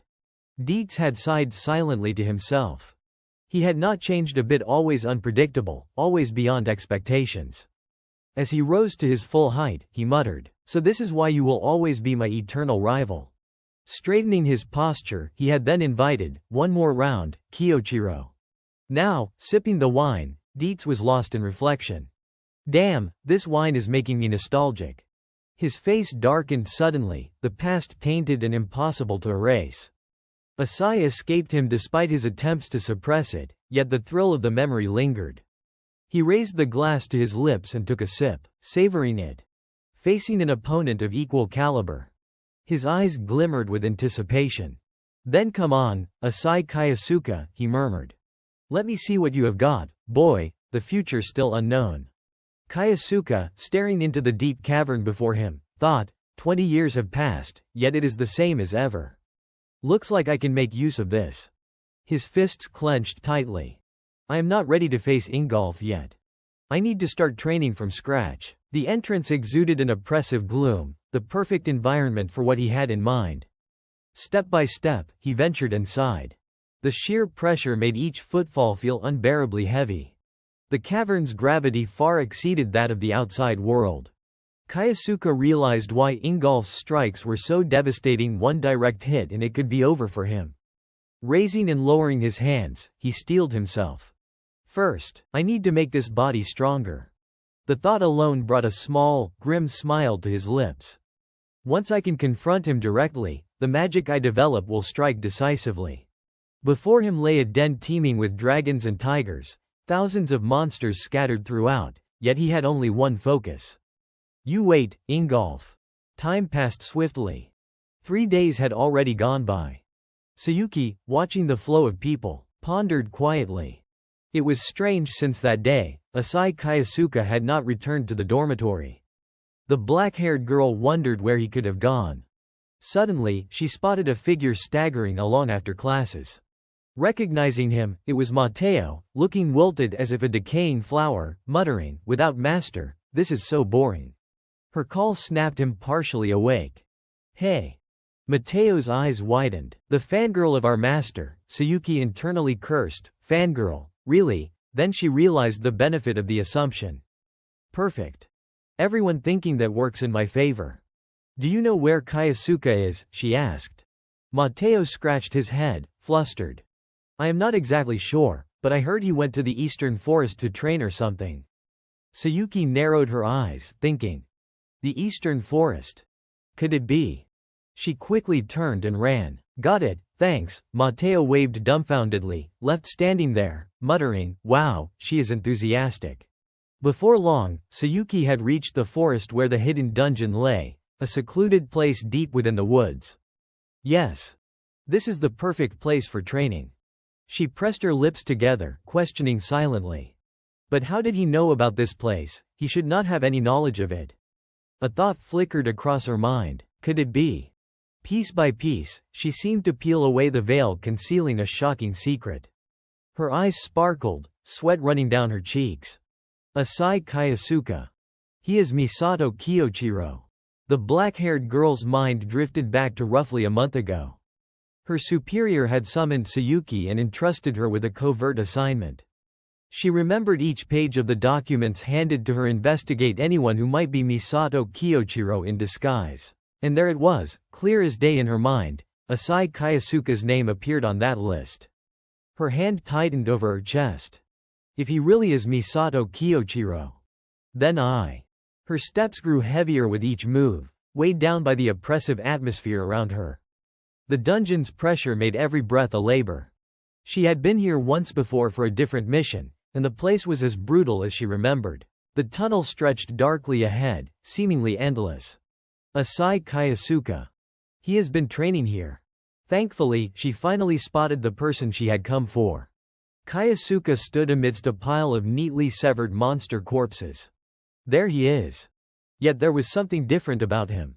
So different, in fact, that Sayuki immediately ducked behind cover, afraid to reveal herself, yet even from her hiding spot, she could sense his aura. It had completely changed.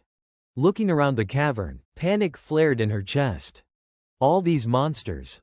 He had defeated them all alone. Sayuki squinted, her heart skipping a beat. The overwhelming presence radiating from Kyosuke left her breathless, far beyond anything she had imagined. As she emerged from the dungeon, Sayuki hurriedly contacted someone. Yes. That is right, she said, her voice cautious.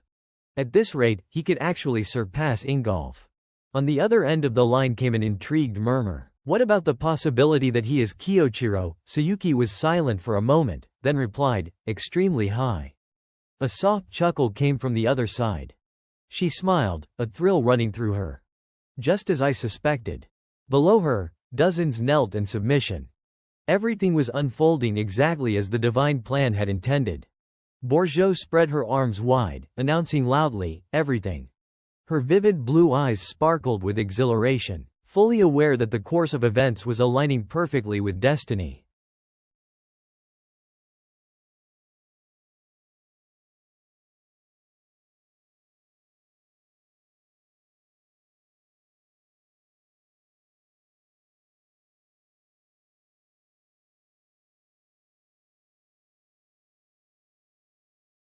In the dimly lit cavern, faint purple crystals scattered across the rocky walls cast a soft, eerie glow, illuminating the space.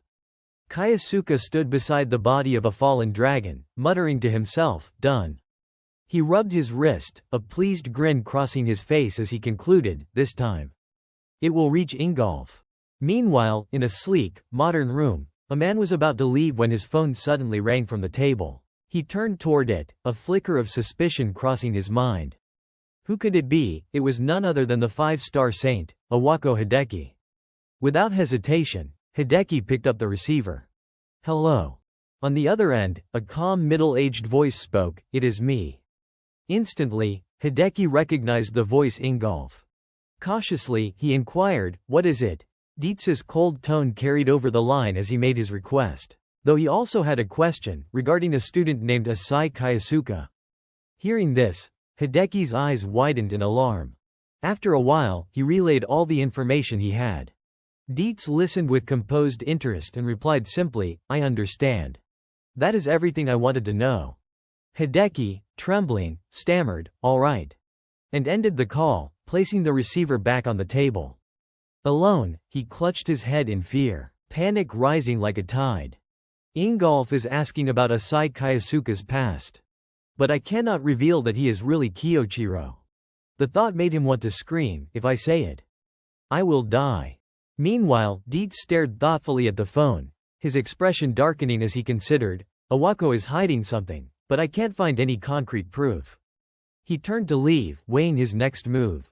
Then something on the floor caught his eye. A letter slid under the door. He picked it up, curiosity piqued, and opened it. As he read the contents, his eyes widened in shock. This is. He clenched the letter, a surge of hatred rising in him. I see now. Dietz's teeth ground together in anger, memories of the past flooding back. He recalled a distant memory, two figures sitting atop a high cliff. The short-haired one, looking troubled, apologized softly, I am sorry about today. Kyoichiro. The other, seemingly unconcerned, replied, it is all right. Kyoichiro leaned toward Dietz and explained, my homeland was destroyed. Of course I had to help. Dietz hesitated slightly, advising, but are you certain about this? Conquering the dungeon as the nation requests might be more advantageous for you. Kyoichiro tilted his head skyward, mocking, they are just power-hungry elites showing off their strength. I would rather help those who truly need it. Dietz chuckled, thinking, goodness, he is kind to the core. Kyoichiro's gaze then swept over the landscape, a smile on his face. And besides, he added sincerely, this place. It is beautiful. Dietz, pride evident in his eyes, explained, it is called Keld Hill. The best spot here to watch the sunset. Kyoichiro noted his delight, thinking, he truly cherishes this place. Then Dietz called his name, Kyoichiro. Curious, Kyoichiro turned toward him. Dietz's face grew serious. I want to become stronger, he confessed, determination in his voice. Not just for my homeland, but for all the places threatened by the dungeon. Kyoichiro's expression brightened, and he laughed, why not, I will cooperate with you. Rising with renewed fervor, he declared, very well. I have decided to train harder in this country.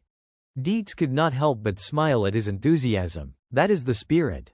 Returning to the present, Dietz stood before the window, lost in thought. They had often met atop that hill, pushing each other beyond limits whenever time allowed. But as a memory resurfaced, his brow furrowed and his gaze sharpened, a cold edge cutting through his contemplation. Yet, he could no longer contain the hatred burning inside him. But now, his mind was engulfed entirely by a sea of fire. In the past, a younger Dietz was running frantically through a blazing inferno. At one point, he skidded to a halt, eyes widening in a mix of horror and disbelief. Standing before him amid the flames was the familiar figure of Kiyochiro, laughing heartily. The image burned into his memory. In the present, Dietz clenched his fists in fury, vowing silently, "I won't drag Nathaniel, Claudia, or the other five-star saints into this." His voice seethed with venom as he muttered, "I will end Kiyochiro myself." At the academy, Kayasuke was walking down the corridor, lost in thought. The next scheduled training session will be in a week. That is when I will face Ingolf again. His gaze hardened as he swore coldly, "This time, I will." "Master," a voice suddenly called out, breaking his train of thought. Mateo came running from behind, waving with excitement. "Master, you are back." Kayasuke turned, puzzled. "Why are you in such a hurry?" Mateo, slightly out of breath, explained. "The headmaster told me to give you this letter." "A letter?" Kayasuke repeated, frowning in suspicion. Mateo nodded and handed it over. "Here." Kayasuke calmly unfolded it and began to read. As his eyes swept across the words, they suddenly widened in shock. Mateo, curious, leaned closer. "What does it say?" But Kayasuke quickly folded the letter shut and turned away. "Nothing," he said curtly, walking off. Mateo stood there, confused, murmuring, "Master." Behind him, Sayuki was hidden behind a column, silently observing everything with a grave expression. A while later, on a lush green hilltop, a solitary figure stood waiting. When Kayasuke approached, Dietz sensed his presence and greeted him. "You are here." Kayasuke stopped, his gaze calm as he addressed the man's back. "Keld Hill. So what is the reason you called me here?" Dietz turned slightly, his tone cool and deliberate. "That is right. I know who you are now." Turning fully, he fixed Kayasuke with a cold, penetrating stare and declared, "Asai Kayasuke no, Misato Kiyochiro." Kayasuke did not deny it. Instead, he asked quietly, "So that is why you called me here?" Dietz faced him squarely, his expression hard as stone. "Is not it obvious?" Power surged from his body in violent waves. "I called you here." His voice rose, trembling with fury. "To erase your